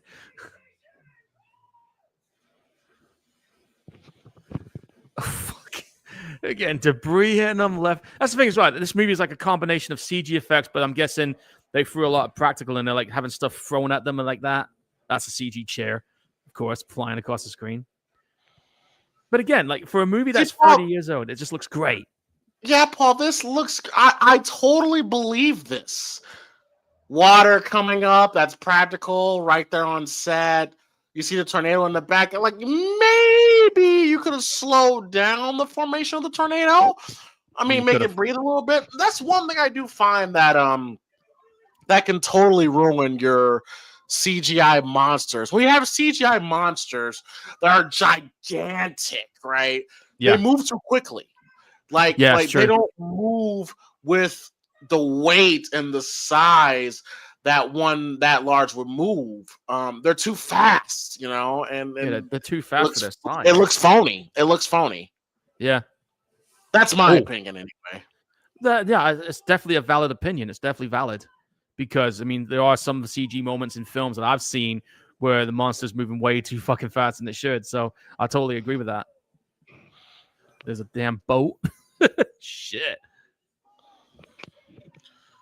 The boat going all over the place. It must be such a scary experience to live in Tornado Alley, or even if you don't, and a tornado rips through your town, through your home.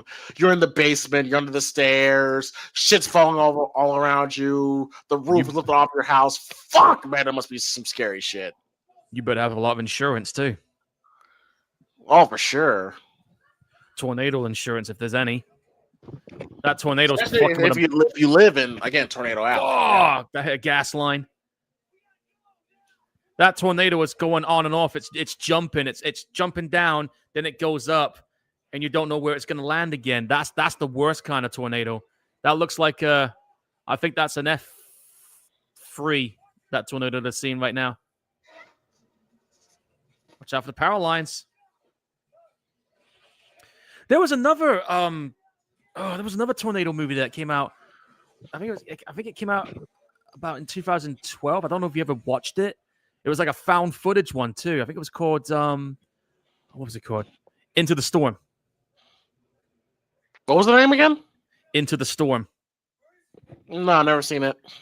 It's a good tornado film. It's a found footage one as well, which makes it even more. You know how I feel about found footage movies. I always like those kind of films. So yes. You throw that into a disaster movie. Hell yeah. And I think it was directed by the guy who did Final Destination 5, if I'm right.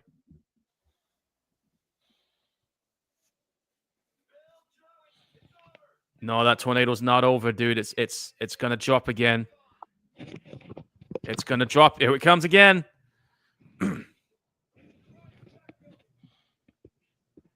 That must be scary as shit when you see it back building like that and you don't know when it's gonna drop on you. It might just land on your head. Yeah, you gotta get out, man. I can tell they filmed a lot of this movie like outside. It doesn't feel like it's like a set or a soundstage. Like this is legit, like outside. Yeah, they literally filmed this on set location. This is how films were done back in the day, guys. Like you had a lot of these films done literally on set, on the location of where they're filming. Nowadays, a lot of the films are either done in studios or they have to go overseas because you can't get the permits to do films in the US sometimes in some of these areas. So they have to compromise and set up a studio or film. And I think another reason why a lot of the US movies film in other countries is because you get a lot of tax breaks when it comes to your budget and making films. Like you can do a little more than what you normally would. You know what I'm saying?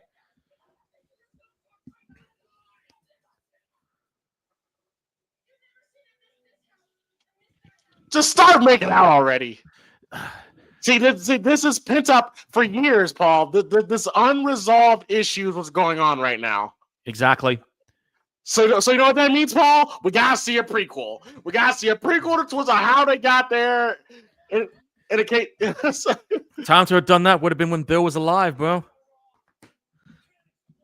I think they were actually going to try and do something like this. I heard that Helen Hunt was actually thinking about writing the script and even directing it, a prequel or a sequel, but it never happened. Oh, and she just overheard that Bill still likes her.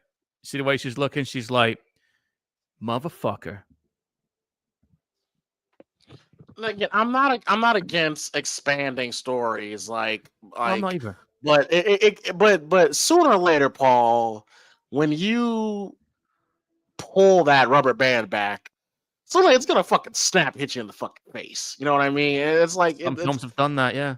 Yeah, it's not worth it. I guess I'm saying this, Paul, because you just brought up Aunt Gladys and you just made me remember what they plan on doing. It's like fuck, man. Yeah. like I said, if they find a way to make it convincing and make it worth my time, then it could be a good one. I mean, Zach, the guy who did Weapons, he said he wants to do it, but he said he's not in a hurry to make it happen. So he's going to take his time with this one. Go to jail.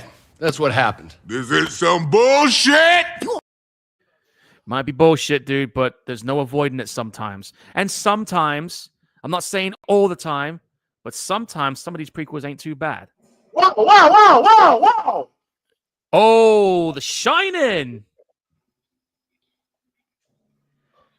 Stanley Kubrick classic. Bro. What? I thought like my movie just just really skipped to another movie. Nah, it's one of them drive-through cinemas, dude. I think that's the first girl that we see watching the movie that looked like fucking Judy Greer. I think it was. That looked like Judy Greer. Yeah, it was. Oh, listen to this. I don't know if you realize this. I didn't even know this either. But apparently, this movie was originally shot as an R-rated film because it featured a lot of swearing and more grislier injury scenes. So they toned it down to give it a PG-13. Would you have rather seen an R-rated version of this, or are you okay with this one? Because I don't think it would have made as much money as it would have. It's fine. It's fine the way it is. It's fine the way it is. That's what I was thinking. And there was an additional scene with Kerry Lewis and Philip Seymour Hoffman that ended up left on the cutting room floor due to the content alone. So they originally shot this as an R-rated movie, but they were like, we can't have that much swearing on this dude. Come on. And I can see the point. I actually feel sorry for Jamie Gertz's character. Like, what the fuck are you doing here? Yeah, she found out that Bill still loves this girl, and she's like, son of a bitch. That must suck.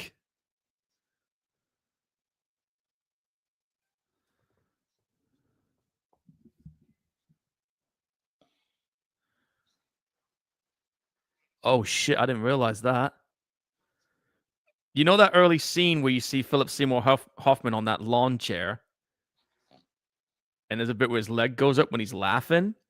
Mm-hmm. They had to edit this bit out quickly because unfortunately his balls were hanging out of his pants. Hilarious. That's like, hilarious. How did that?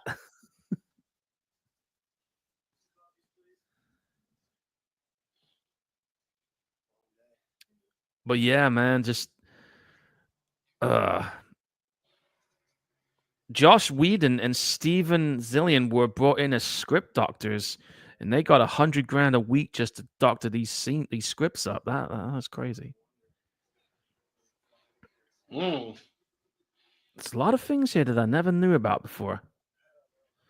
Well, anyway, they started filming this in the 1st of May of 95, ended on July 22nd. So they did about 82 days of filming this. And for a movie with a budget of... Yeah. Helen Hunt doesn't look bad. Doesn't look bad, this movie. No, she still looks good, man. I was never into Helen Hunt at any point in my life. But here, like, okay, doesn't look bad. And I'm looking at a recent photo of her on Wikipedia right now. Even at 62, she's still good. We know something's coming. The TV's on the fritz. Yeah, that should be your first warning sign. Nah, Paul. Fuck all that. Jamie Gertz look good right there. With no makeup on. Yeah. I'm sorry. Yeah, fuck what I'm thinking about. Fuck Helen Hunt. I'm sorry. It's all right. I'll take Helen Hunt. I already told you my reasons why. I'll take it. Yeah, you can tell that storm's coming, and I think this one's definitely this is either an F4 or an F5. Or as one of the guys called it, what did he call it again? That finger of God when they call it F5? Yeah. Oh shit! Can you imagine this? You're busy chilling out in the middle of the night watching a movie at a drive-by cinema, and all of a sudden a tornado comes and says hello. Like Paul, that apparently I think I saw somewhere that that they actually showed Twister at a drive. Can you imagine, Paul? You're watching Twister at a drive-in and an actual tornado comes through, and I'm pretty to be some dumb fuck in the crowd going, "Oh my god, the effects are crazy! It's a real tornado, you fucking idiot!" I'll be like that. Get out of here. It's kind of like seeing Jaws, seeing Jaws in the open water. Then a fucking shark comes out and eats you. You eat your calf up. Oh shit! That'd be the size awesome. of that. That'd be awesome. Fuck it. Dude, the size of that tornado, you could see that.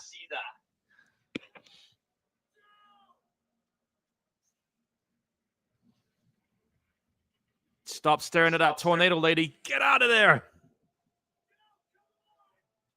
Music score is great too. I like this one.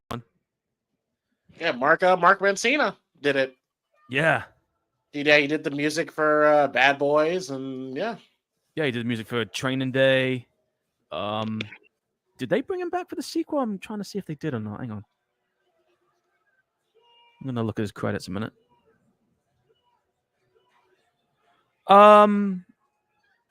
No, they didn't bring him back for it.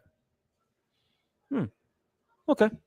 Well, yeah, you guys got to get down underground right now, because if not, you're gonna get dragged away. Like I said. Yep, Philip Seymour Hoffman. When he died, he was Philip No Seymour Hoffman. I'm sorry, that was terrible. That was terrible. I'm sorry. That was fucked up. That was fucked up. I'm sorry. You can't do that, bro. Come on. Come on, dude. But yeah, I'm an asshole. I'm sorry. He was 46 when he died. He was like 4 years older than me. Yeah, he was a great actor. Great actor. He was. He absolutely was. Again, it's going to be interesting to see how his son does in that Longest Walk movie that's coming out. Paul, you have an echo, apparently. Do I? According to Mama Gorehound, you do.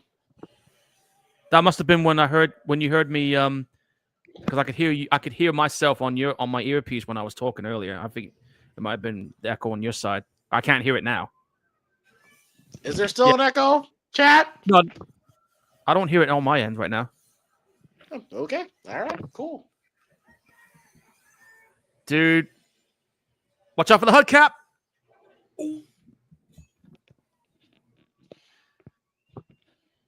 He's lucky that thing didn't take his whole damn head cap off.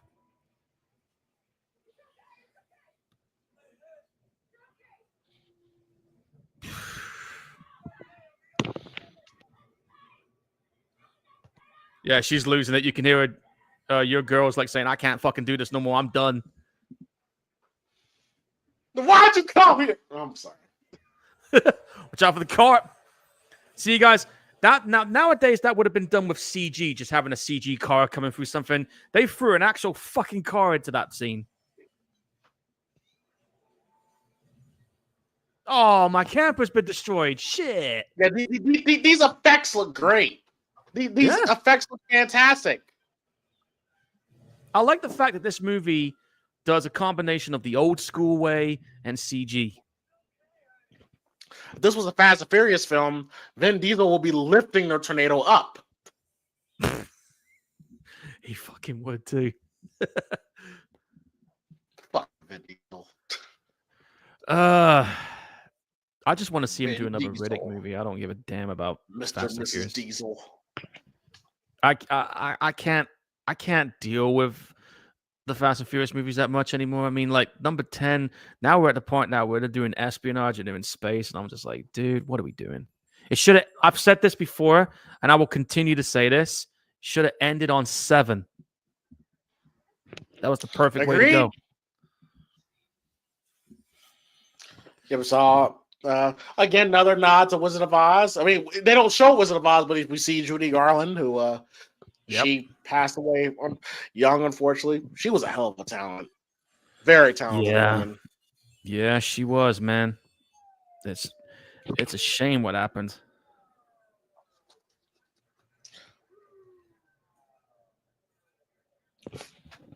Man, that tornado just Fast and wiped out. Furious missed an opportunity with F5 when the whole movie is Hmm. them chasing a tornado. Yeah. They missed out on that one. It writes itself. Exactly. Yeah, that tornado just wiped out that town.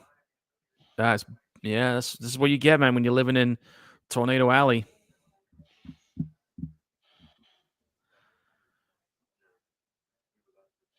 It's amazing. It's amazing how people will complain about the Fast Furious movies, but yet people will go watch it. Jack, God damn, Jamie Gertz look good. Yeah, she does. Well, I hear there's Sorry. going to be. Sorry. I hear that there is another Fast and Furious coming, but they're saying it's definitely the last one. And if you can believe this, they're bringing Paul Walker back as well. Again.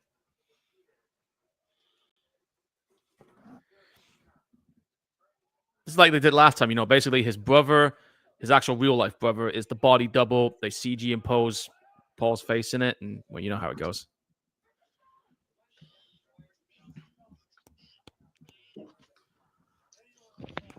Come on, the snail's heading towards your aunt. Yeah, She's like, really, you gotta go. I can't do this anymore. I just can't do this anymore. She's like, I'm done.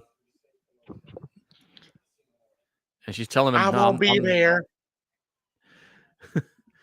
She heard that radio going off when they were saying about it. Remember that time when they were arguing? That's why she's saying, I ain't coming back with you. But you wanna know what I love? You wanna know what I love? What's that? She's being an adult about this. Like, she understood. This could have went a situation where they were fighting, Helen Hunt and Jacob would have been fighting, like, fuck you, bitch, and all that stuff. But no, like, she read the assignment, she understood. She's like, look, I get it. You're still in love with her. Look, it was never gonna work out between us. Like, it's fine. Just it's fine. She cool. acted like an adult, and I'm just like, okay, that makes her character likable. She easily could have been a bitchy character, but she wasn't, and I like that. I respect that. Yeah, she understood, and she's just like, all right, man. Look, you two are still in love. Just go for it. It's all good. No bad blood, just mutual. Just mutual, yes. And of course, Bill Paxton, like he had feelings for her too, but it wasn't like a situation where Bill Paxton was like being dick and was outright cheating on her for Helen Hunt. No, he had passion. He said it. Yes, I still do have feelings for you, but like again, I like how that was handled, where they act like adults. It wasn't no shady shit. Helen Hunt wasn't being creepy or stalkerish about the situation. Not at all. It easily could have been really messy, but it wasn't. I thought they pulled it off pretty well. No, they did it in a classy way, which is good. If you look at that family, they look just like hers when she was younger. The irony of that shit. Or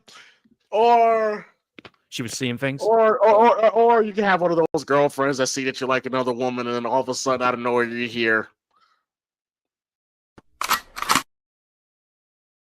I'm fucked if that was the case. That's good for me. Yeah. Otherwise, all hell would break loose. Not everybody's like Jamie Gertz, man. Yeah, like she would just get that shotgun and blow my fucking balls off right there. That'd be it. Yeah, more than likely. Damn. What are we doing, dude?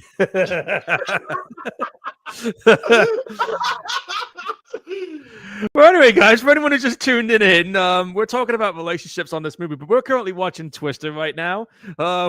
We're about an hour and 19 minutes into this movie. If you guys want to donate, you can go to the Primetime Podcast Cash App and type in PrimePod313. Donate $1, $100, $1 million would be nice. Could split it 500,000. I don't know. Whatever. Yes, please donate $500,000 or $1 million if you can. That'd be greatly appreciated. Yeah, $1 million.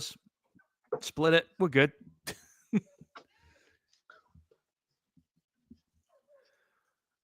Oh, at least the dog's okay. That's good. I was worrying about that as well.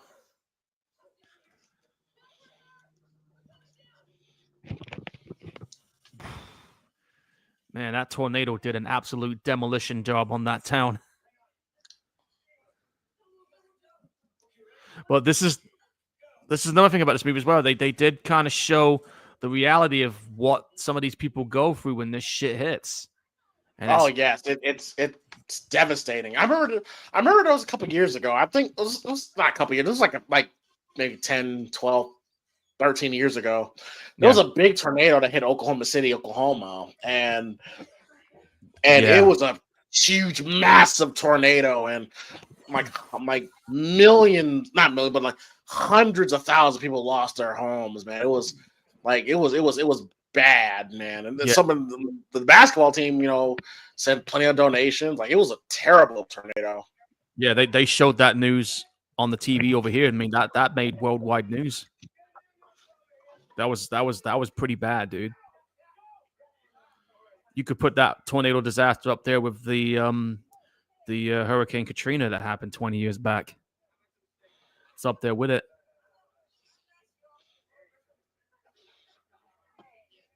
I mean, this one time in the 80s, we had this really nasty storm that hit the UK. It was a really fucking bad one. And I remember the weather guy said there was not going to be a tornado hitting us. So we all go to sleep. Mm-hmm.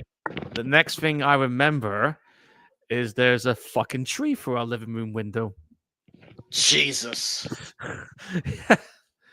Couple of cars got flipped. I know that some people died in parts of the UK. I think the death was about 20 people, I think. And a lot of destruction. But the weatherman fucked up. That's all I'm gonna say on that. That happened in 87, so I was about 3 years old when it happened. Crazy. Yep. Oh, they just got out of that house. Look at that. Lady, I hope you got some good insurance. I mean, if you live in an area like that, you kind of like have no choice but to have insurance. Yeah, this is true.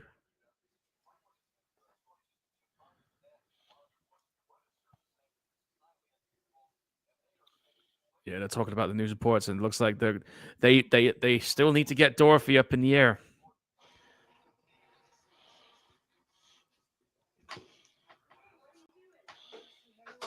But yeah, this like I said, this movie could have been R-rated. They were actually gonna have a bit more detail in the injuries, but they were just like, nah. No, it's not necessary. It's not necessary. It's not necessary at all. I know we're into our gory movies and shit, but you didn't need it for a movie like this. You just didn't.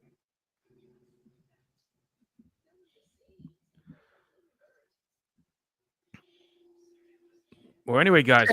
Thank you for saving me. Well, if you can believe this, guys, we have only got fucking 30 minutes left on this movie. Damn it! This movie has a really good pace.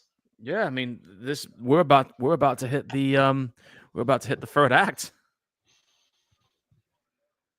I mean, this movie's like an hour and 53 minutes, which is like its running time. It's 113, and the second one I think is only about 10 minutes longer. So the same running time essentially.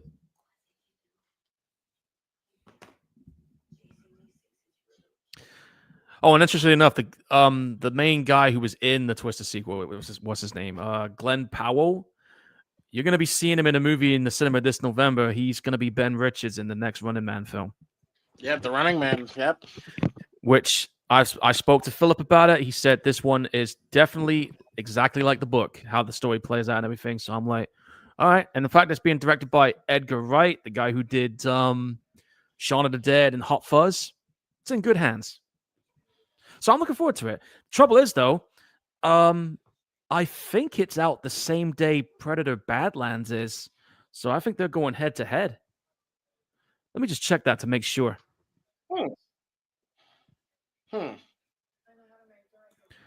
Okay, here we go. Predator Badlands is coming out on the 7th of November. Okay. And The Running Man is definitely coming out this year. And I'm pretty sure. Oh, they pushed it back a week. So The Running Man is coming out. Yeah, The Running Man's coming out about a week or two after Predator Badlands. Jesus. Well, I'll tell you right now, a lot of people were hyped up with that new one. I'll say that much.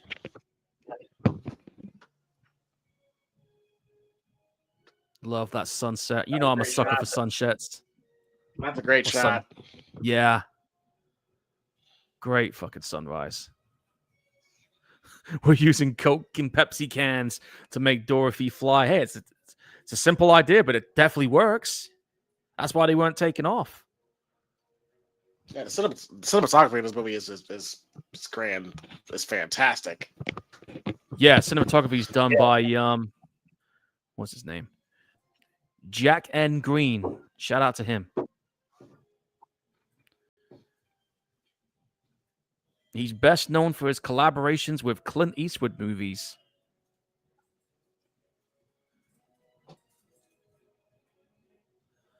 He's done cinematography for films like, let's see.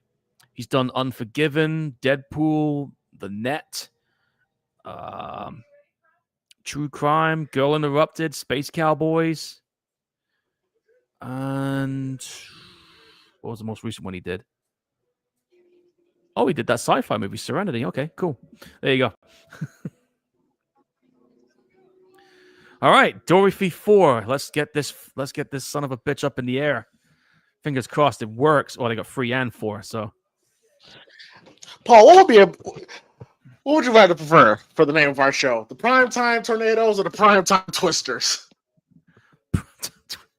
Primetime Tornadoes. Primetime Twisters sounds like we're part of that game. Primetime Twisters sounds like a porn club, but it does. It does. Let's just keep it the Primetime Tornadoes, man. Yeah, Primetime Tornadoes. Yeah, let's. It makes sense. The guy with the beard looks like he's ready to be in a Terminator movie. He might have been. Look at the size of that motherfucker right there, dude. See, and this looks good because this is how I would envision a tornado would look. I mean, I'm pretty sure digital effects people probably studied how tornadoes look, and exactly they had to. This looks great. Where's the Brock Lesnar's guitar riff when you need it right now? That's an F5 right there.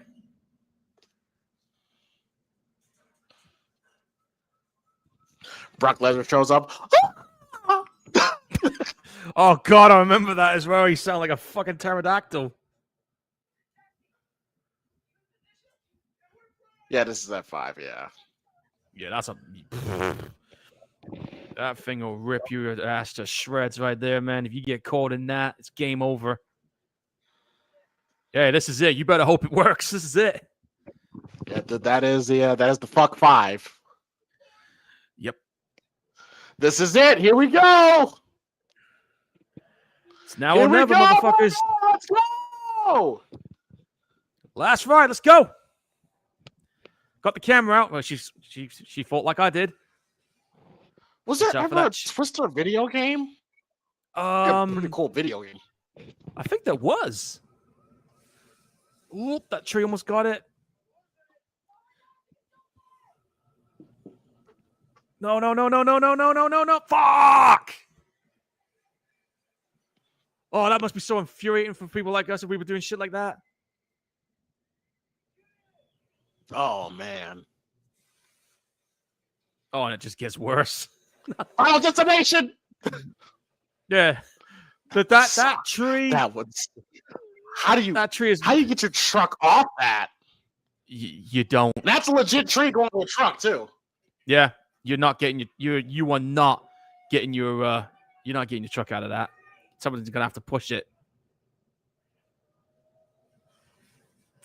Fucking hell, dude. How do you do? Is that a fucking truck? The creepiest thing about a tornado is that the concentration of the wind is in the tornado, right?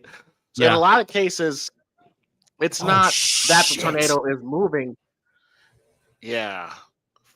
Like this truck here, like Fuck. you could stand within 100 yards of a tornado and you could be fine. It's not like a hurricane where it's like the wind is all around you, right? Yeah. But if you get into a tornado, yeah. You're done. That's definitely a real truck attached to something.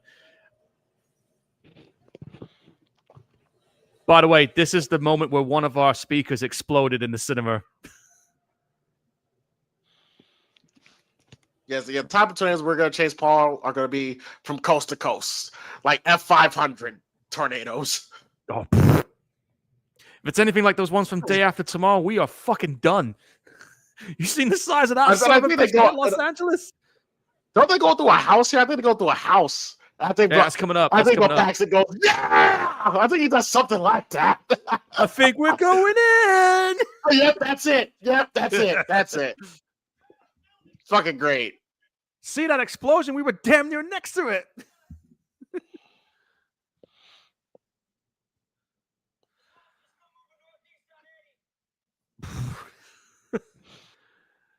It's a dangerous job, but I would definitely would do something like this. I'm sorry, but that's just how it is. To a point. Oh, dude. You know how I am. I'm fucking nuts about these kind of things. I'll do it just for the hell of it. Santa Monica, you're a long way from there, dude.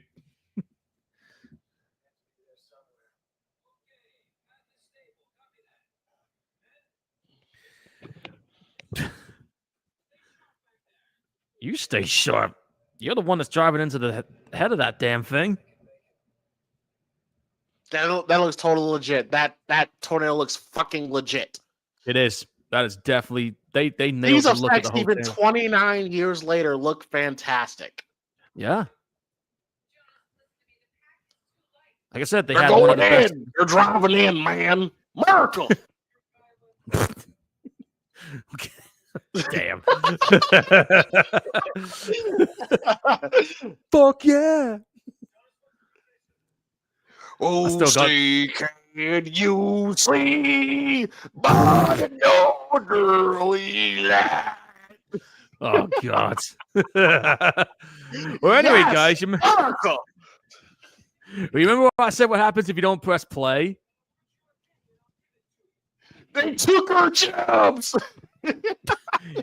Yeah, I was watching some of those recent South Park episodes, man. Fuck. Yeah. He gets lifted up here. He gets Yeah, lifted watch up here. this. Yeah, and it falls to the ground, and you see this epic explosion like off the distance. I remember this. Yeah, here comes that. But first of all, we got that radio antenna. What are you doing? Get out of there! I hate your fucking guts, but get out of there! Yeah, he just turned the radio off, and he's just like, "Man, we're gonna fucking die." This is great. This is great. Oh, look at that! Imagine That's seeing this as awesome. your. And right now, that guy's got a face where his radio. He's got a radio antenna where his face should have been. Fuck. This is a PG, guys. Can you imagine being? Oh my god! And then to make matters Man. worse, look at this. You lift up in the air. Carrie Yeah, Ellis and is then it's probably like- alive. He's alive right now. He's still alive. Well, he was alive. He was alive. So he's upset. What are you upset about, Bill? You fucking hate the dude. Come on. You're not upset, Paxton. Stop trying to look cool for other woman. I don't You're think he wanted to not wish death upset. on Look him, at his though. face. Oh my, can you imagine, shit. Paul? I know. Oh, fuck me, dude. Combine harvesters and tractors. This is not good. That's crazy. Holy Shout out to shit. John Deere. Oh, here they come.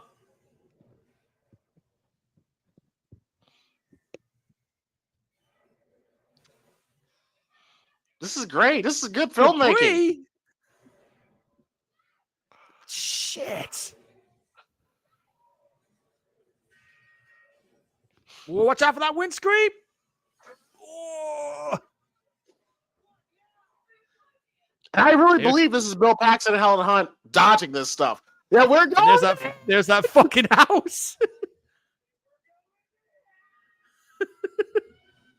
That's my house. They go up the stairs. Yeah. And then 2012 did something like it with that building complex. I believe this is Helen Hunt and Bill Paxton in the car driving and avoiding this. Like no doubt about it. I tell it's not a stunt double. I tell it's not a stunt double. It's actually them. Yeah, they really are doing it. Going in. By the way, here's that scene I was telling you about when they driving into the cornfield. When Helen Hunt opens the door, she literally has that door smack her back in the face. I don't know if they kept it in, but that's what happened during the filming of this. And one of what's crazy, like F5 tornadoes can really pick up. Like if you've seen an F5 tornado rip up the house, it touched it like it's nothing. Like it goes through it like paper. And it can pick up buses and trucks and shits and toss them around like it's. That's why Brock named his move the F5. Yeah. That there is basically what you're staring at. That is the wind formation. You're staring death in the face. That's what that is. Look at that fucking thing. Jeez. It's stronger than a hurricane. Like the nucleus of. Yeah, like you would even if you made it into the center part of that F5, the debris would and the wind speed would tear your body to shreds. Just that alone, dude.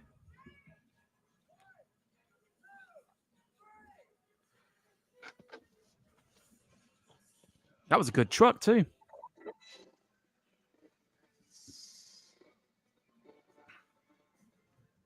Right, you got to hope this thing works. This is their last shot.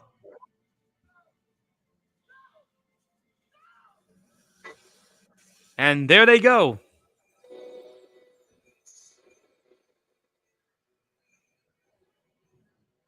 And now they can read how a tornado works.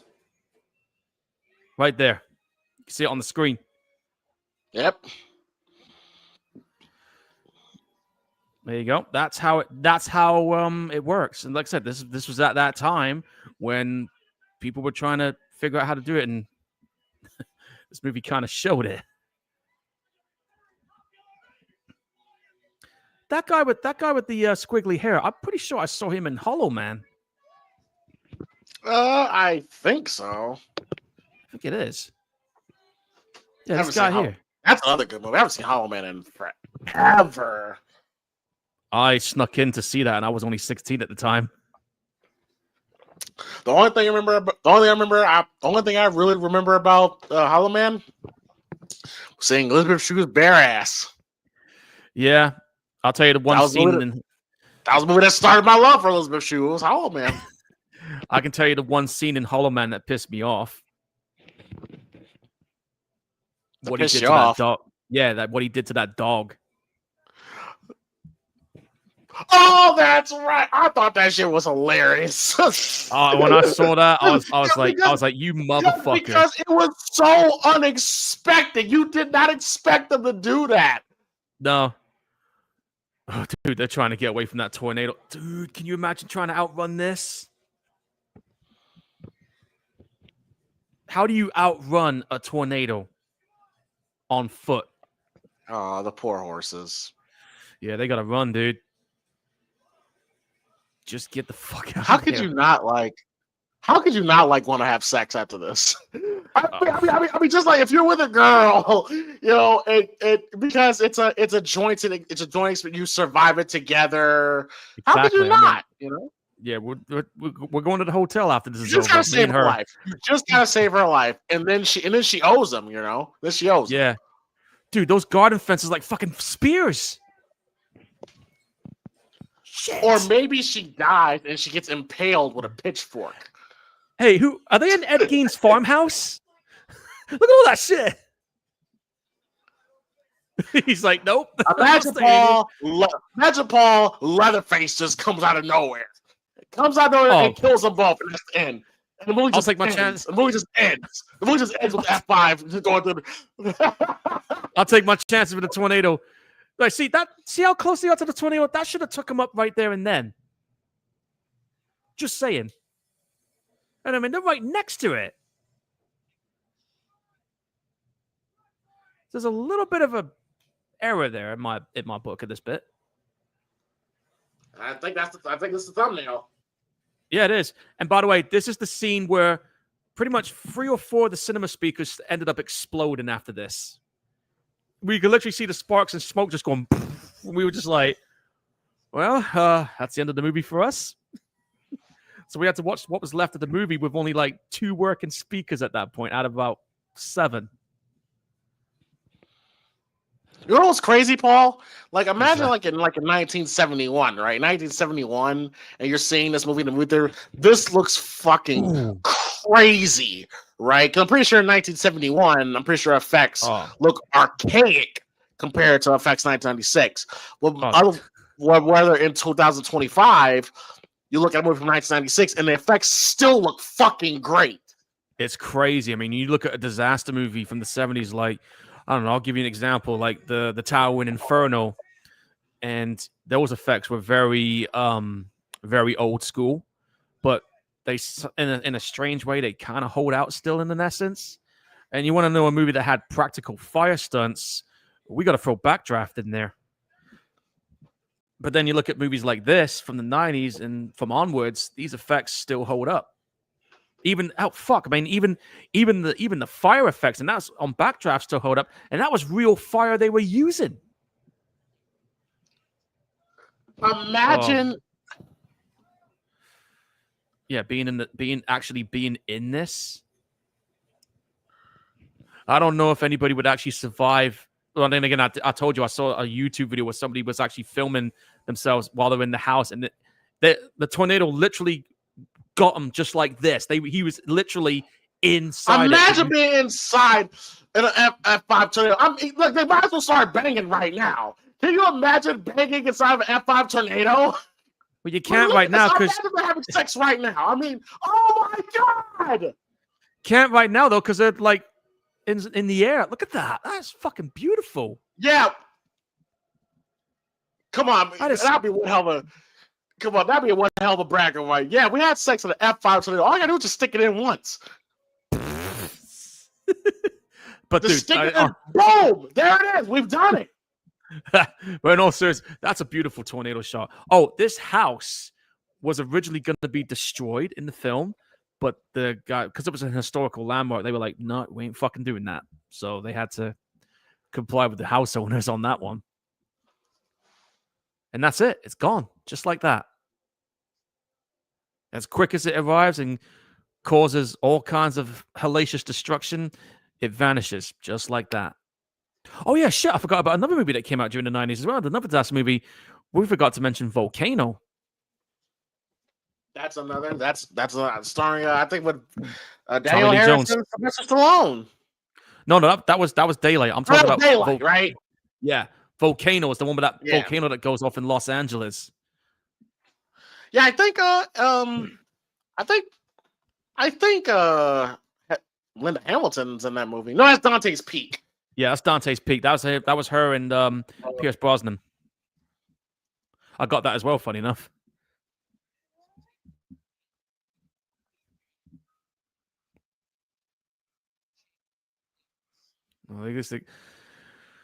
Well, how many people can say, hey, I was inside the center of a tornado and lived?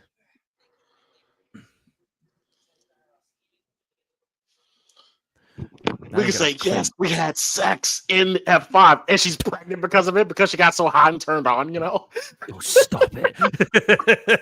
But their baby was conceived in F5 tornado. Then you have to call your kid F5. You have to call your kid F5. Yeah, you have to at this point. There's no arguing that.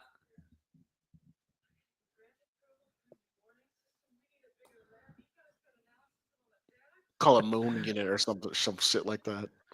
Probably would, yeah. Ooh.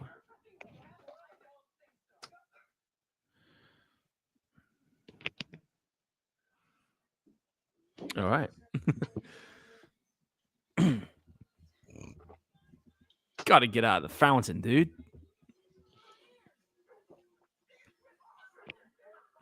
Oh, dude, you should have seen it. They were literally in the tornado and they made out, kind of, and they're still doing it.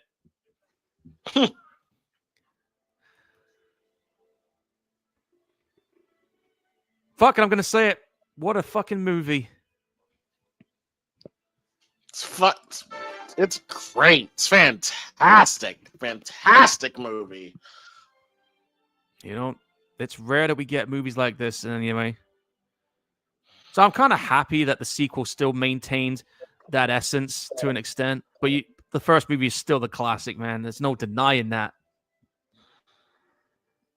You just can't. Look at that destruction. Look what Brock Lesnar did. Jesus. Look what Brock Lesnar did to that land. Look at that, man. That is like a total demolition job. That farmhouse got completely fucking wasted. Yeah. Great aerial shot. It's great aerial shot. But yeah, but that was the 1996 film. 1996, one of the best films of that decade. Yeah. Twister is fucking awesome. Great movie.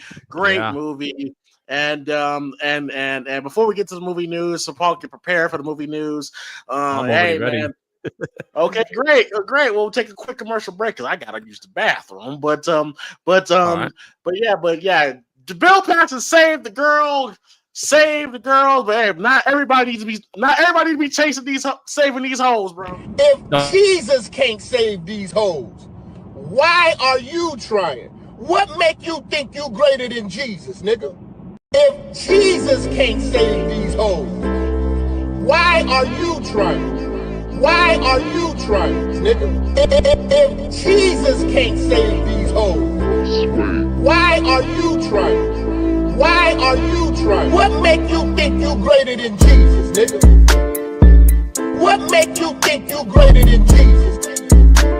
What make you think you greater than Jesus, nigga? What make you think you greater than Jesus? What make you think you greater than Jesus? Swing the remix God. Can't save these hoes. Can't save these hoes, nigga.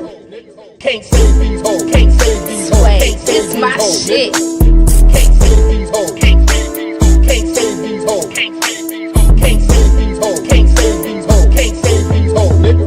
If Jesus can't save these hoes, why are you trying? Why are you trying? If Jesus can't save these hoes, why are you trying? Why are you trying? What make you think you greater than Jesus, nigga? What make you... Damn, Paul, I shit you not, Paul. As soon as it got down to the very last second, I sat down. Wow. Talk about perfect timing, dude. That was great timing. Hey, I've been drinking a lot of water. I really had to go like the last 10 minutes. But You can't. That's fair enough. Well, anyway, let's do. Outside of the, not worth saving these hoes. Yeah, Paul, what's the movie news? All right, let's see what we got cooking up on Bloody Disgusting. Right now, I'm going to talk about a little bit of this. There's a new movie that's coming out tomorrow, by the way, guys, called The Long Walk, which is a new movie that's based on, I think it was based on the first novel that Stephen King wrote. And apparently it's been getting quite a bunch of good reviews. I mean, so far right now, it holds out of 101 critics, it holds a 95% approval rating. People are saying that adapting King's dystopian novel with equal parts brutalizes and heart. The Long Walk is a brutal slog for its characters, but an exhilarating watch for the audience. So this movie definitely stays true to the book. It's going to be out tomorrow, and it actually stars Cooper Hoffman, who, ironically enough, is the son of Philip Seymour Hoffman.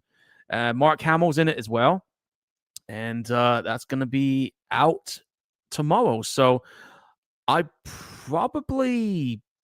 might go see it before I travel to Germany. So I probably might go see it this weekend. But anyway, in other news, I think I got some Conjuring news here. Hang on. Just go and see how it's been doing on the box office, because I've heard that the new Conjuring movie has become a substantial hit.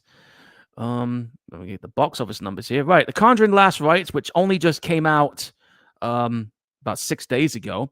Already, this movie has grossed 243 million worldwide.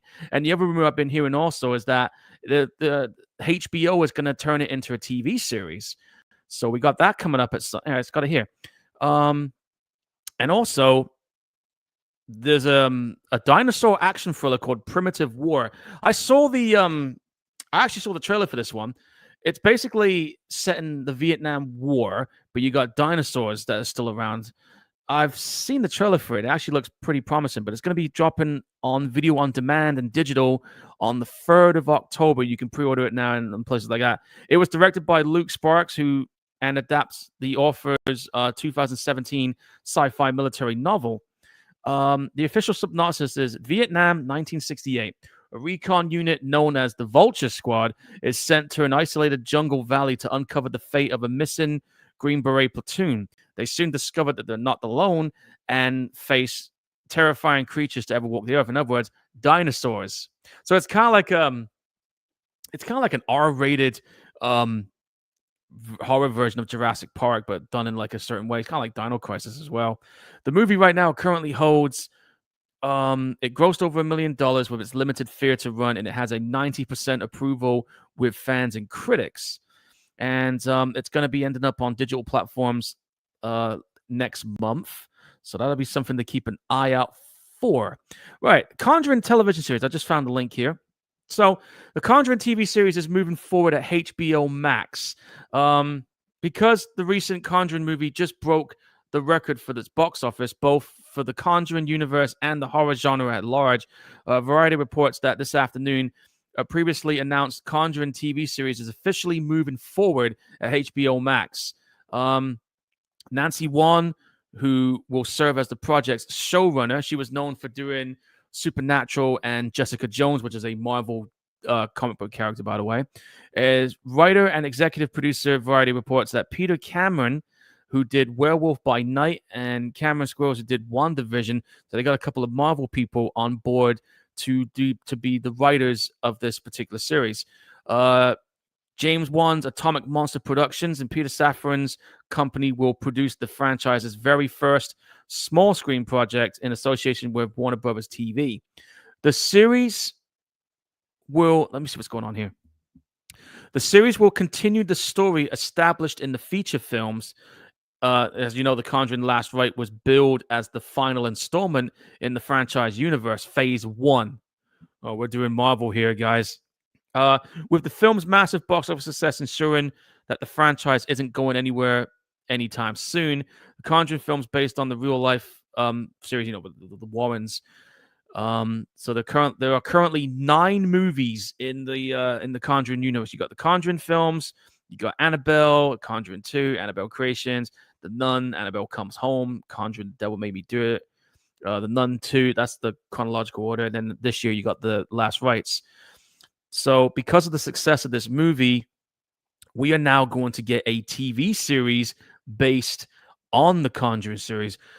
This is something I've been noticing quite a lot in the last couple of years, and I've seen this happen with other films becoming TV shows. I mean, we had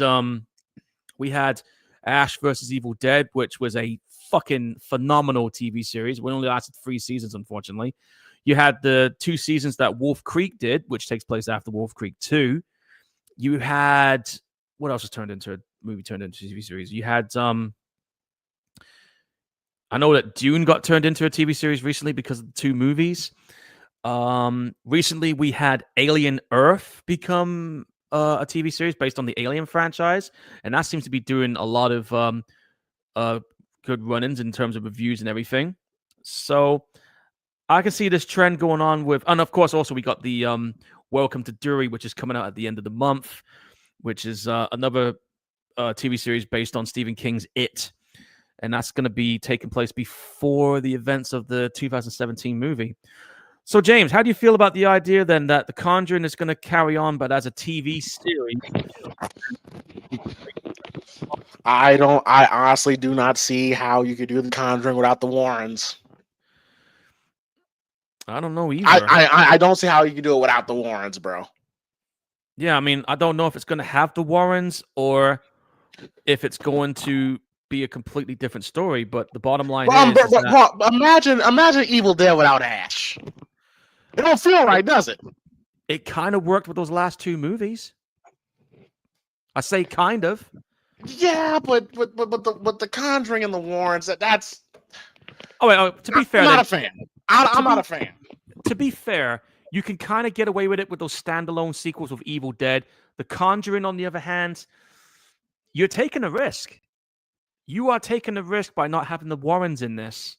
But apparently, this is the end of phase 1 of the Conjuring universe. But now they're going to continue it in a TV series. I don't know what the characters are going to be. I don't know what the story is going to be. Again, this is just early days. We know what's happening, though. So, I don't know. I would say let's wait until we see any more news of it pops up or TV show, trailer, or whatever. But that's something I'm going to be keeping an eye on and see if it's going to be at least worth being made or not. We're just going to have to wait and see. But that seems to be what's going on there when it comes to The Conjuring. Now, as you guys probably know or don't know, like I said, Alien's been on a roll lately with a lot of people. I mean, with Alien Romulus and, of course, the recent TV series Alien Earth, which I need to get back to watching again because I've only watched about 4 episodes so far, and so far it's been impressive. But anyway, we're going to have an Alien Romulus sequel in the works. Now, this is where things get a little interesting.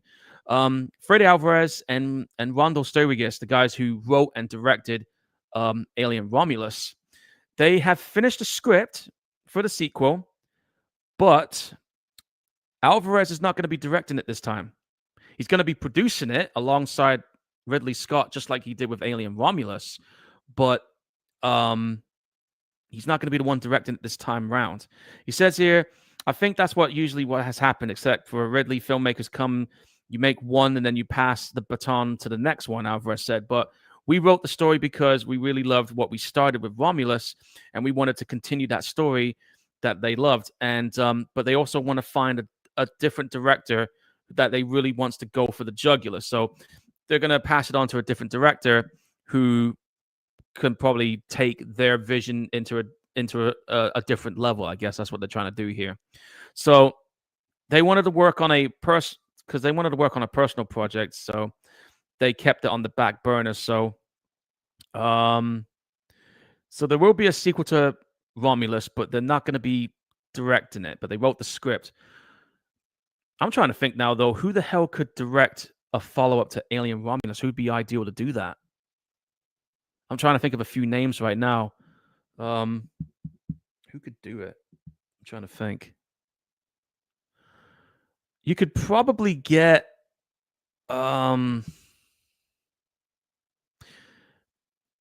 I don't know if he would do it, though, but I would say get the director who did the Blade Runner sequel and the Dune movies. Maybe you could get him to do an Alien film or a Romulus sequel. You could probably get you could probably get Lee Cronin, the guy who did Evil Dead Rise. You could probably get him doing it. Who else could I throw in there? I'm thinking of names right now, dude.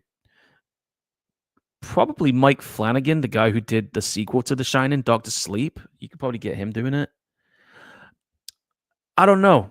That's just some of the names I could think of who could probably do a Romulus sequel, but I'm kind of on the fence about it, really, because I mean, I really did, even though Alien Romulus to some extent did feel like a greatest hits compilation, it was still a solid Alien movie. Maybe you could, now that I think about it, maybe you could get the showrunner who created Alien Earth to do an Alien Romulus sequel, because so far that Alien Earth series has been pretty damn impressive. So maybe who's the series runner? Let me get the name of him. Noah Holloway. That's who created Alien Earth. He also did that TV series Fargo. So Yeah, maybe they should get that guy to do the Alien Romulus prequel. I mean, what do you think about this, James? I mean, would you prefer somebody else to do the sequel for Romulus, or would you prefer Freddy Alvarez to come back on it? I don't know. What's your take? Waiting for James to show up. Still there, dude? He's probably on the bathroom break. You guys in the chat box, I mean, if you guys want to leave a comment on that, it's kind of we'll have to wait and see how that goes. But yeah, like I said, right now, the Alien franchise has been on a roll lately, and hell, even the Predator movies have been doing it lately for some people. Okay, what other news have we got here? Let me see what's going on here. Okay, we got some scary movie news. Marlon Wayans confirms that he's going to be back as Shorty in Scary Movie 6 next year. And I know that Marlon Wayans is back on board, and I know the Wayans brothers are coming back to direct Scary Movie 6. And I think they've already listed what films they're going to be poking fun at. Let me see I think they had the list here. I'm going to see if I can find it. That doesn't seem to say it, but I did hear that one of the films they were going to do a parody of was, I think they were going to do a parody of the recent I Know What You Did Last Summer. I heard rumors they were going to do a parody of the Terrifier films. I mean, you have to at this point because, I mean, that movie's been making waves, so I can't see how they could not do a parody of that on the next Scary Movie franchise entry. But that movie's going to be dropping on the 12th of June next year. The Wayans brothers are definitely back on board. And yeah, personally, it's good to see that the original people that were involved in that series is back on board because, like, to be fair, I think James might agree with me on this one. To be fair, the first two Scary Movie films were fucking hilarious. I remember actually going to see the first Scary Movie in the cinema, and I remember just laughing my ass off watching it. Scary Movie 2 was fun as well. But then when Scary Movie 3 showed up, you had David Zucker directing, the guy who did like the Naked Gun films. And I mean, part 3 was okay, but the later sequels just ended up just being garbage, in my opinion. And the 5th one was fucking atrocious. So it's nice to see that the original people are back on board to do another Scary Movie film. So I'm looking forward to seeing it. Hopefully it's going to be hilarious and funny as hell to watch. So we're just going to have to wait and see. Oh, hell, what's this? Hey, check this out, James. Apparently, Warner Brothers is reportedly planning Oscar campaigns for Sinners and Weapons. Apparently, these two horror movies are going to be getting some Oscar nods. Warner Brothers is campaigning for it. As they should. Damn right.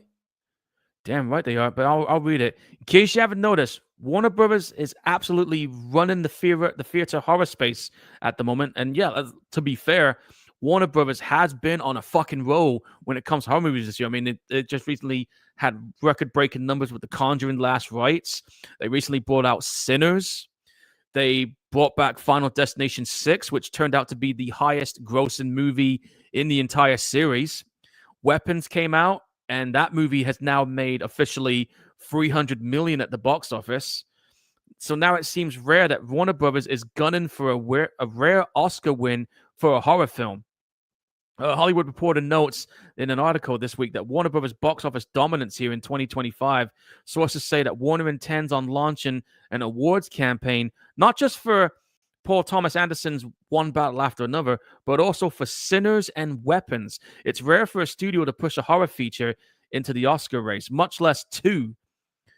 Let me see what they're going to get nods for. I mean, it says here that both studios hope it can follow the footsteps of Silence of the Lambs, which won 5 awards, including Best Picture, and Get Out, which took the Best Screenplay salute. Yeah, I'm gonna go ahead and say this right now. Like, I know that people will say, "Oh, horror movies are trash and they're schlocky. They shouldn't have any nods." Blah, the snobby cinema goers and the boutique people. Is like they can't understand why a lot of people love watching horror films, but it's because that's what people enjoy watching, and it gravitates to an audience. Like, you look at some of the horror classics that's out there, like, You look at movies like The Thing. You look at movies like Halloween.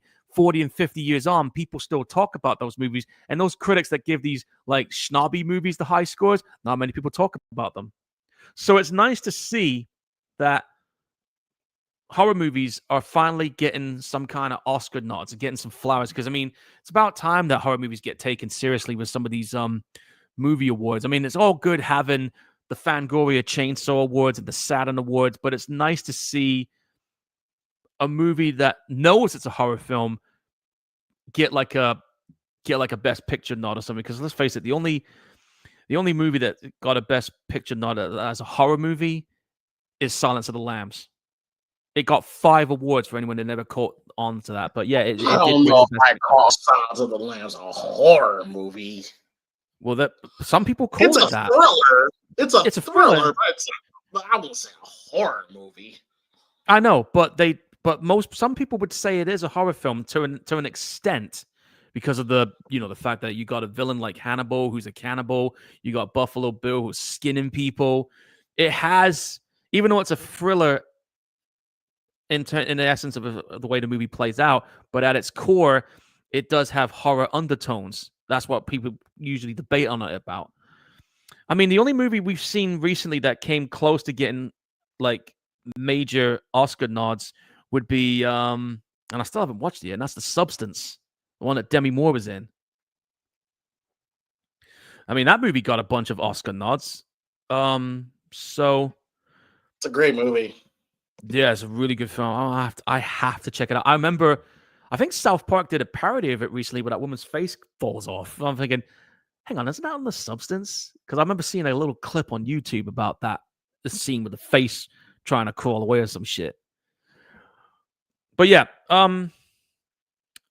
it would be nice to see Sinners or Weapons get an Oscar nod. I'm actually looking forward to seeing how that. You know what?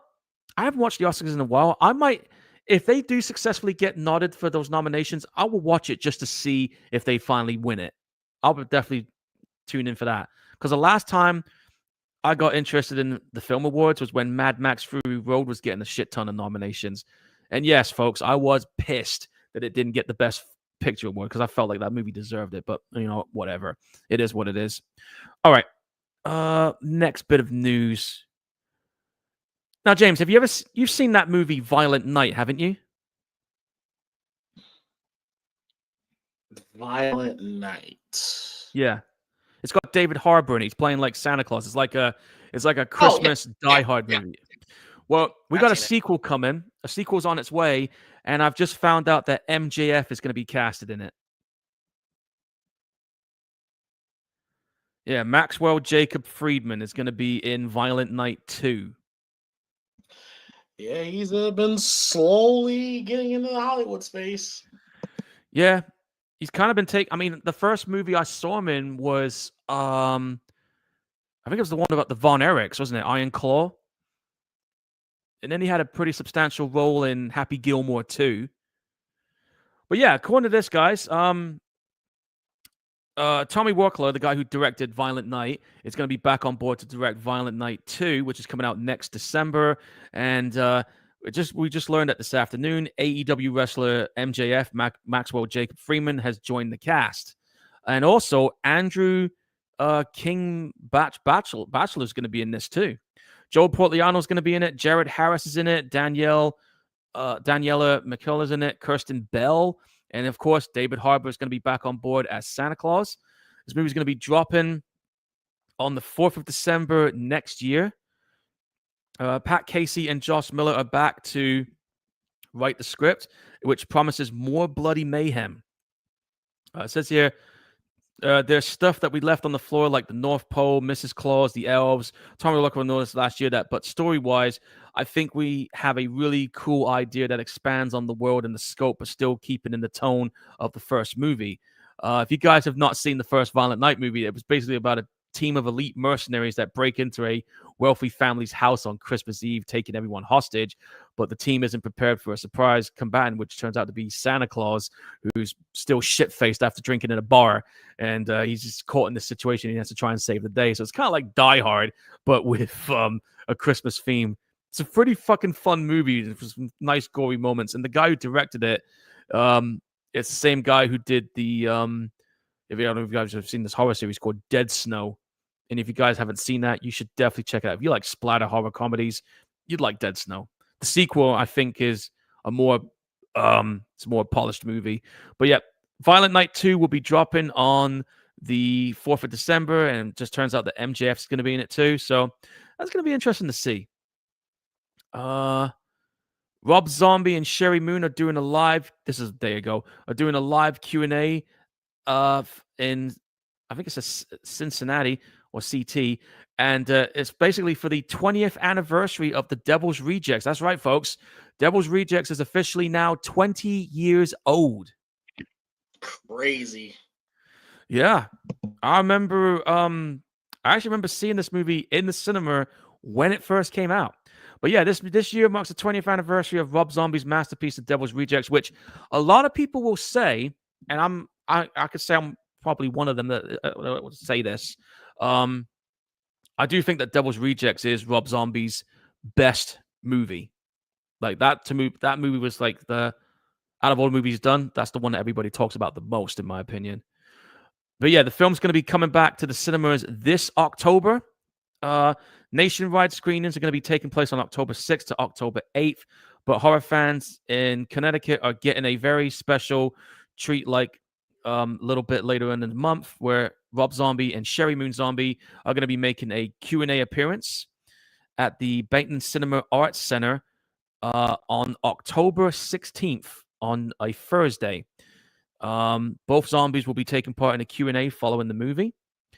So tickets go on sale tomorrow. So if you want to grab tickets for that, you better grab them while you can. But for anyone who's never heard of Devil's Rejects, I can tell you right now that movie is the second installment of the Firefly trilogy. The first movie being House of a Thousand Corpses. Then you had Devil's Rejects. And then like 14 years later, we ended up getting a third movie called Free from Hell. And the movie picks up pretty much where the first movie left off, where you got that crazed Sheriff Wydell, who's played by what's his fucking name? William Forsythe. And they basically go to the Firefly's homestead, guns blazing, trying to track these guys and take them out. Otis and Sherry gets away, and that's when things get fucking crazy. I'm not gonna spoil it, but like I said, guys, it's definitely one of my favorite movies that Rob Zombie ever did. Will we do a watch along of it? You have to stay tuned and wait and see, I guess. It might happen sooner or later. Oh, and speaking of other movies hitting the cinema, I also learned that I think it's in UK cinemas for the 20th anniversary also, The Descent is going to be having a cinema run again, I think this month or early next month, because that movie is also celebrating its 20th anniversary as well. So a couple of good horror movies that came out in 2005 are going to be getting a 20th anniversary run. What's this? Osgood Perkins' next movie, Keeper, is rated R for violent content and gore. So yeah, Osgood Perkins his third movie is going to be releasing pretty soon. It follows. The movie's called Keeper. It follows a couple as they escape for a romantic anniversary weekend at a secluded cabin when Malcolm, played by Rossif Sutherland, suddenly returns to the city. Liz finds herself isolated and in the presence of an unspeakable evil that unveils the cabin's horrifying secrets. Now, if you guys haven't seen the director's previous two movies, he's been getting a lot of good reviews for his two movies, and is definitely a name to look out for when it comes to making horror films. So his latest offering, Keeper, is going to be dropping in the cinemas on the 14th of November. So I'm guessing James is going to be checking that one out, because I know he did see that movie Longlegs, and I know he was impressed by that one. So what's your expectations of his third movie? I'm looking forward to it. I'm someone that did enjoy Longlegs, and yeah, I'm looking forward to it. All right. That's definitely one for you guys to keep an eye out for. Let's see what else we got going on here in the news. I just found the list of the 7 movies that Scary Movie 6 is going to be spoofing. All right, here we go. 7 horror movies being spoofed for the franchise's return. Let's see what they are. I got a feeling Terrifier is going to be in there. I'm going to be pissed if it ain't. But here we go. Okay, so as you guys know, it's been 25 years since the first Scary Movie dropped, and the original cast members are back on board, including the Wayans brothers. So, 7 movies are planned to be spoofed in this next one, and here is the list of movies that are going to get spoofed. It is I Know What You Did Last Summer, Scream, Heretic, Longlegs, Get Out, Nope, and Sinners. I was expecting Terrifier to be spoofed on here. Okay, James, what do you reckon the Scary Movie is going to be like then with those movies they're going to be spoofing? Because I know you're a Scary Movie fan.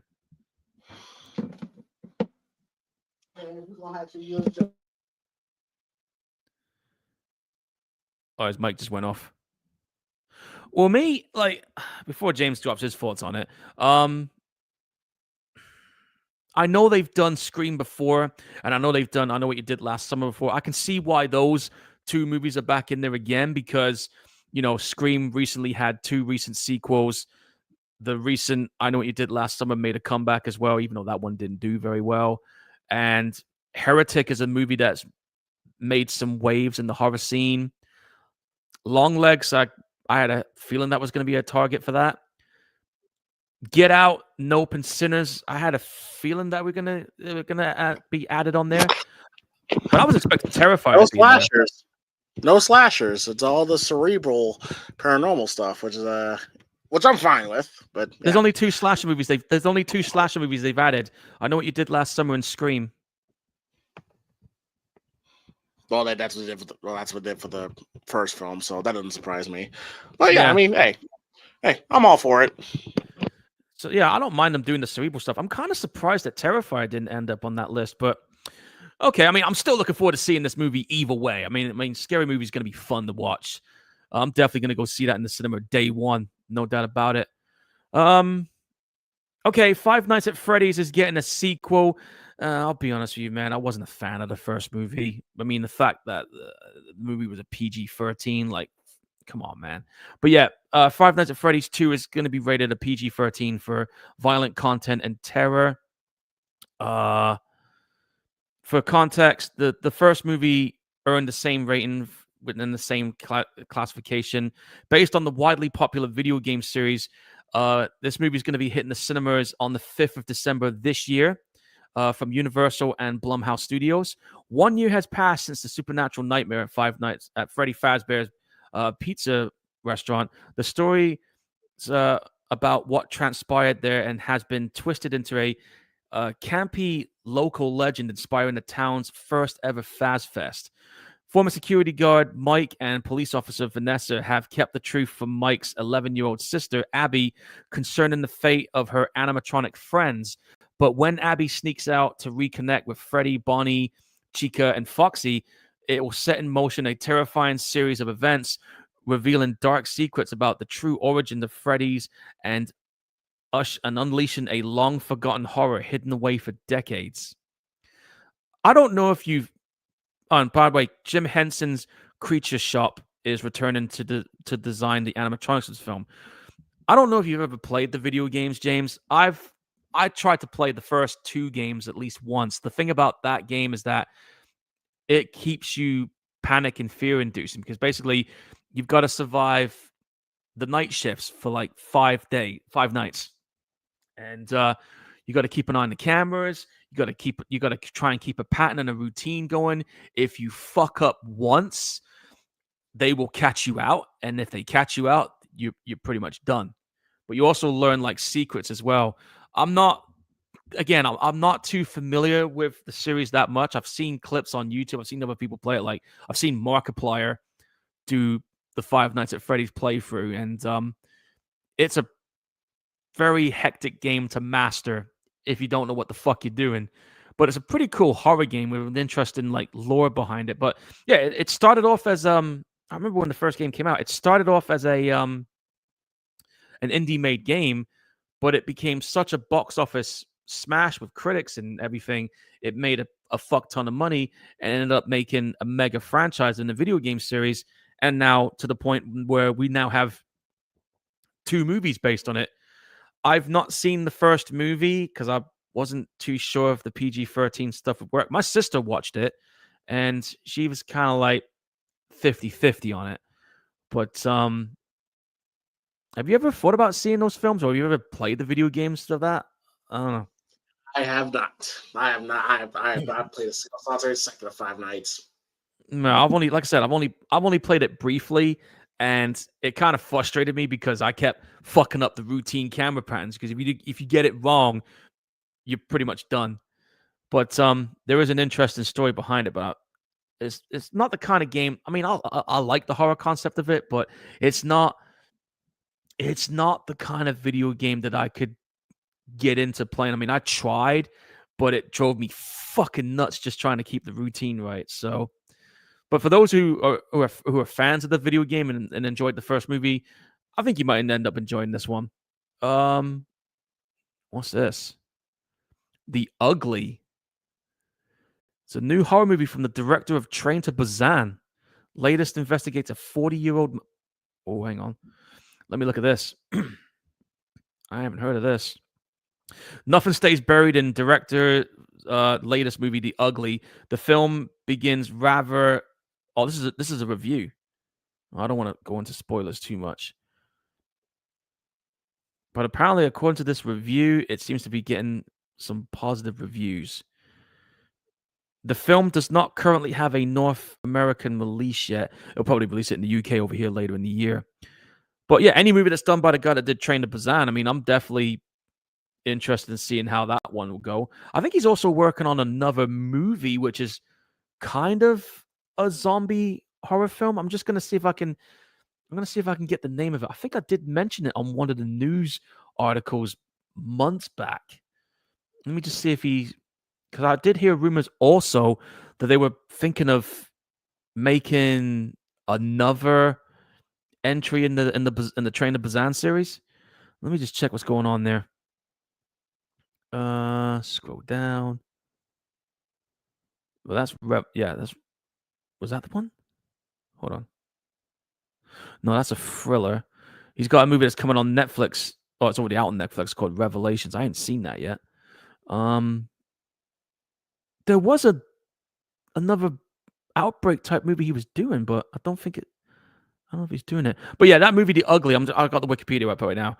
It's basically based on a 2018 graphic novel of the same name. The premise of the movie, I'll see if I get the name right. Lim Dong-hyun, who's the son of Lim Jong, yeah, I get the name right, is a visually impaired seal engraving master known as a living miracle, uncovers the truth behind his mother's death after discovering her skeletal remains thought to have been missing for 40 years. So that's the premise of this movie that's coming out. There's like I said, there's no US release date yet. It's currently out in South Korea. It'll probably end up on Blu-ray over there later in the year. I mean, because like when you got movies that get released, that get made in other countries, sometimes it takes a couple of months for them to come out. But any movie that's done by the guy that did Train to Busan could be worth checking out. So that'll be something to keep an eye out for. I don't want to read the review because I don't want to spoil it too much for people that hasn't seen it, because I don't want to like spoil it for myself yet either. What's this? Weed Hacker Massacre. What the fuck? Hang on a minute. Let me look at this. Okay, the Weed Hacker Massacre trailer meta slasher features Texas Chainsaw Massacre star Alan Danziger. Wait, that's the guy that was in the. Oh wait, that's the guy that played Leatherface in that terrible 3D version. But anyway, let me read this. It's a meta horror comedy that's coming out on the 17th of October on video on demand. Cast and crew of the Weed Hacker Massacre boldly attempts to film their movie where a series of gruesome unsolved murders occurred 10 years ago. Bad acting, bounced payrolls and checks, and a mass killer returned to threaten what is surely to become their worst movie ever. So this is like a meta comedy, but in like the same vein of Texas Chainsaw. I don't know much about it, but the trailer's dropped. But it can't. So it's basically a guy killing people with a weed whacker. That might be I'll probably just watch that just for the fucking hell of it. Might be worth checking out. And what's going on here? Hang on. This is a news article from 3 days ago. James, did you ever see that movie, The Last Witch Hunter? Only once. Yeah, it was a bad movie, wasn't it? Well, apparently, Like I said, Yeah, I go only on. watched it once. yeah. Well, apparently, Vin Diesel and Michael Caine, I mean, he's coming out of retirement, by the way. They're going to be doing a Last Witch Hunter sequel. Now, I wasn't expecting that because that movie flopped like a motherfucker. Let me see what that did at the box office a minute. Hang on. The Last Witch Hunter. Okay, here we go. Last Witch Hunter came out in 2015. It made 146 million at the box office, but it got a lot of bad reviews. But what's fucked up about it too is that it was directed by Brett Einzer, the guy who did the remake of The Crazies. Is he going to be back on board directing the sequel? Let me see what's going on here with the sequel. Okay, so yeah, Vin Diesel was set to reprise his role in the Last Witch Hunter sequel. Lionsgate is developing a follow-up to it. The movie is alongside Diesel's One Race Films, with both parties eyeing a fast path to production. While the deal has not been finalized, Michael Caine is attached to come out of retirement to reprise his role again. The Last Witch Hunter has grown since its theater release, a global fan favorite with audiences continuing to discover and rewatch it across every platform over the past decade, said Adam Folgerson, the chairman of the Lionsgate Motion Picture Group. That enduring enthusiasm has made it clear that there's an appetite for more stories set in this world. I've not seen the first movie yet. Vin and I have partnered up many times over the years, and he is a true force of nature, is what the guy's saying about Vin Diesel. So the last movie grossed about 130 million, but it didn't do well with critics. So this is currently in the early penance stages. We don't know if Brett Einstein is going to be back to direct the movie or not, but we know that Vin Diesel and Michael Caine are coming back to reprise their roles. It's quite surprising that Michael Caine came out of retirement just to do this role because he's like 92, 93 years old now. And he, after the last movie he did, he basically said he was retiring. And yet here he is coming back to do this movie.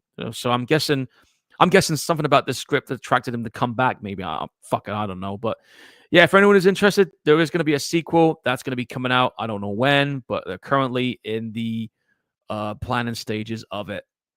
Any more news? Oh Jesus, we got James is going to scoff at this one.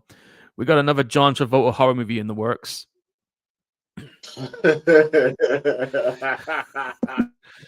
All right, what's going on here? Let's see. The movie's called Ed.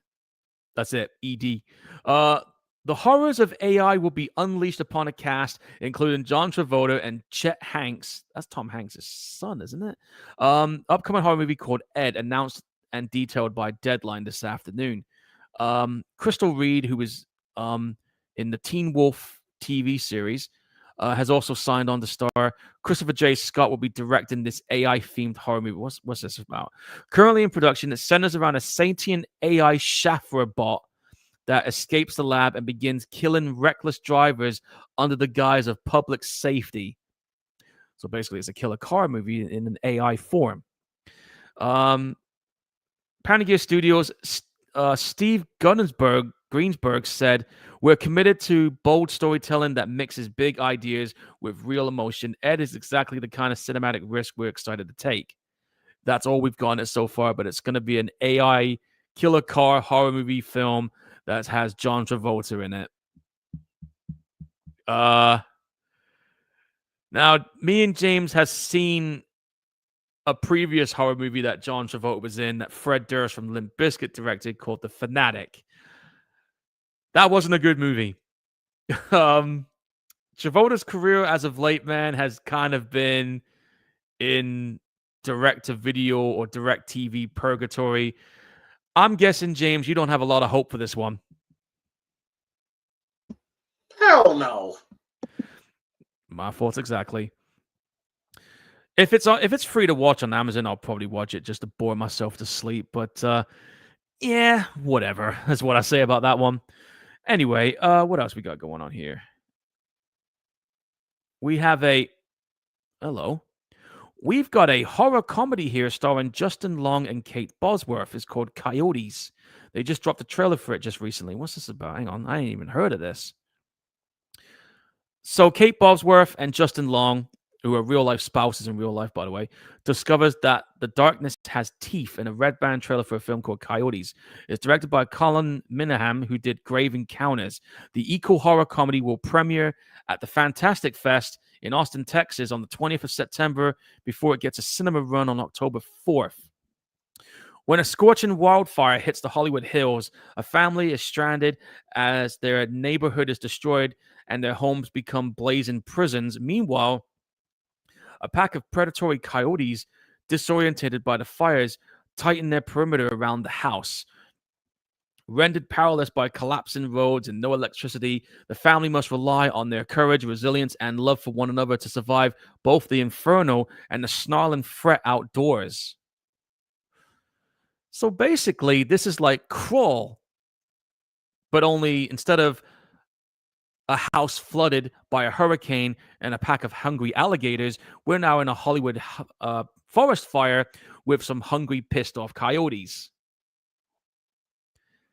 This sounds like it might be a fun creature feature, James. Yeah, I'm good. Well, I'll send you the trailer anyway. We'll see what I'm gonna have a look at it when we get off the air, but I'm gonna put it in your chat box. This could be it might be a good movie like Crawl was, or it might be a piece of shit. I'm hoping it's not a piece of shit because Crawl was actually a pretty good horror film.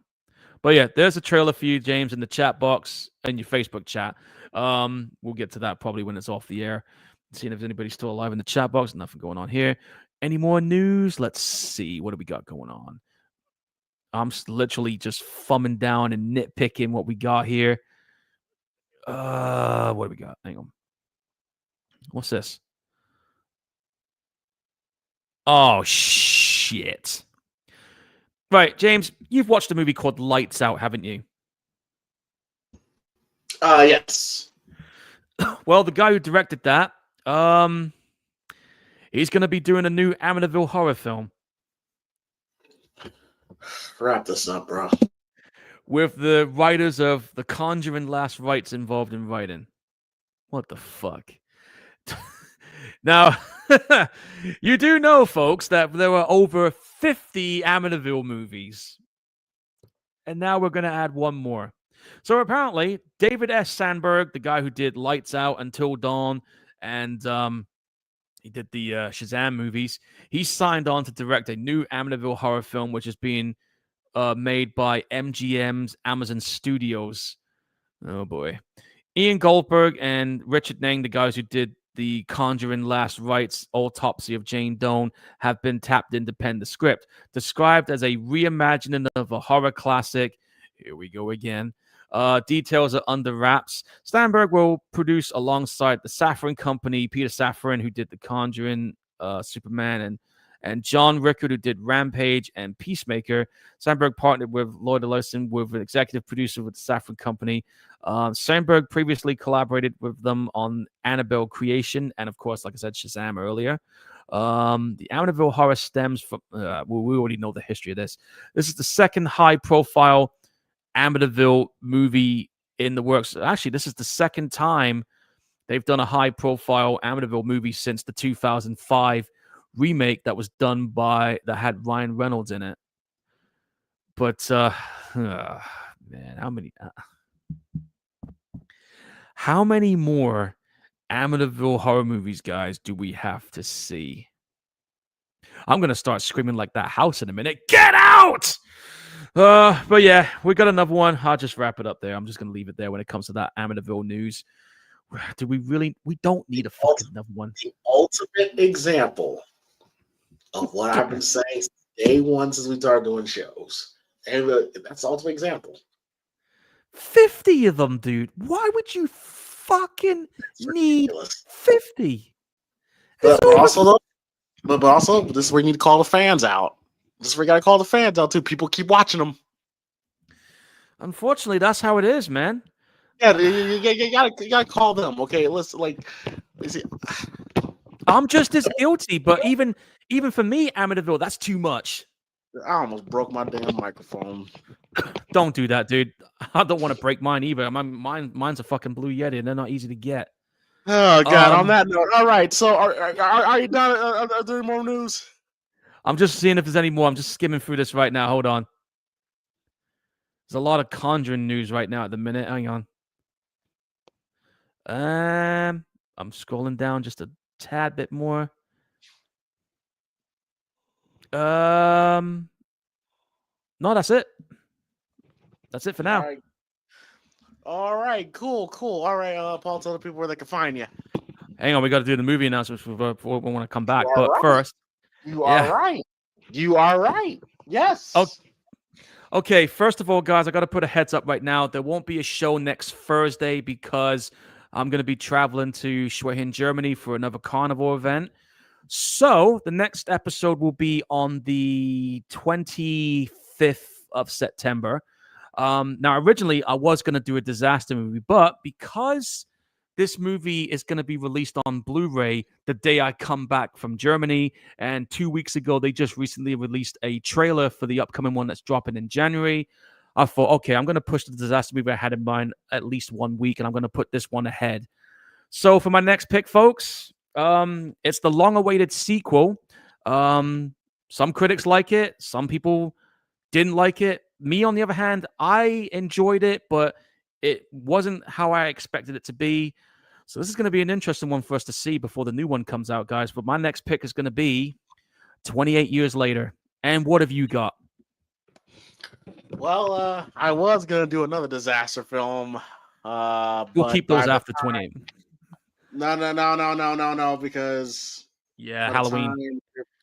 By the time we're back, when it gets to mine, it'll be the beginning of October, so I have to push it back. But that's for it.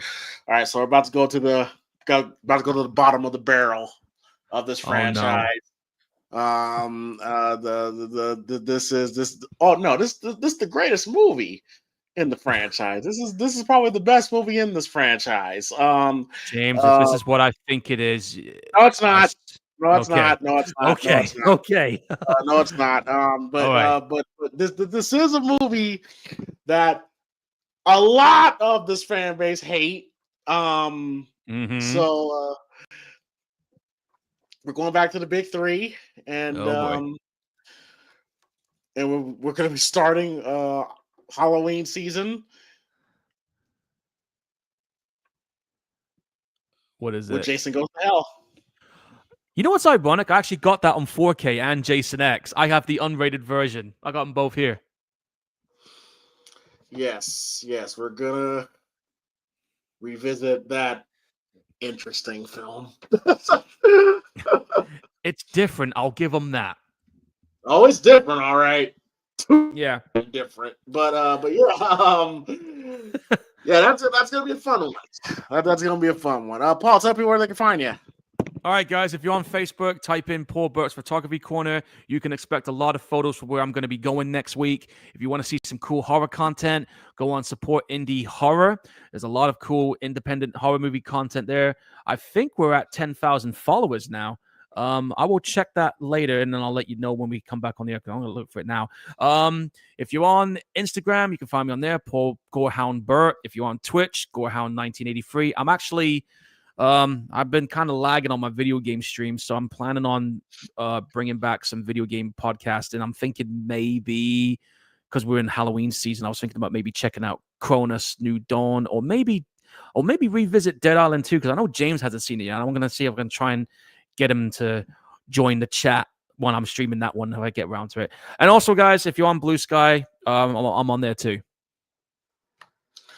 All right, and you can find me on Primetime James Thomas, which is my professional wrestling channel, Primetime Podcast, which is my wrestling podcast channel, and of course here as well. And yes, we're gonna go ahead and end it off there. So there it is. Okay. We're gonna wrap it up there. Hopefully everybody enjoyed this episode 124 of Twister. Great film. And rest in peace, Bill Paxton and Philip Seymour Hoffman. Yeah. And, we'll see you guys on the 25th of September, watching 28 years later. So have a great weekend. Have a great night. And we will see you guys later. And are we out? Yes, we are. We're gonna be storm chasing. We're out of here. Yes. Let's go.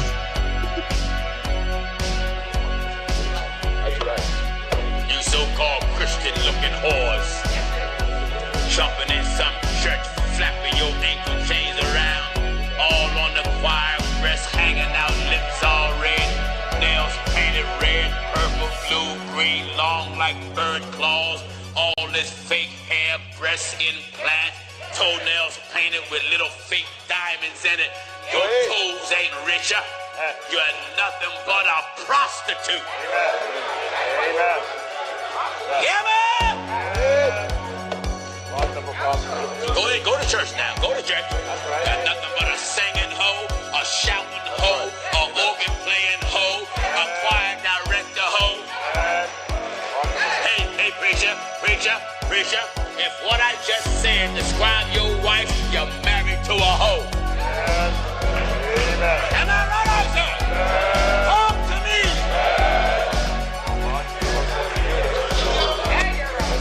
Yes, sir.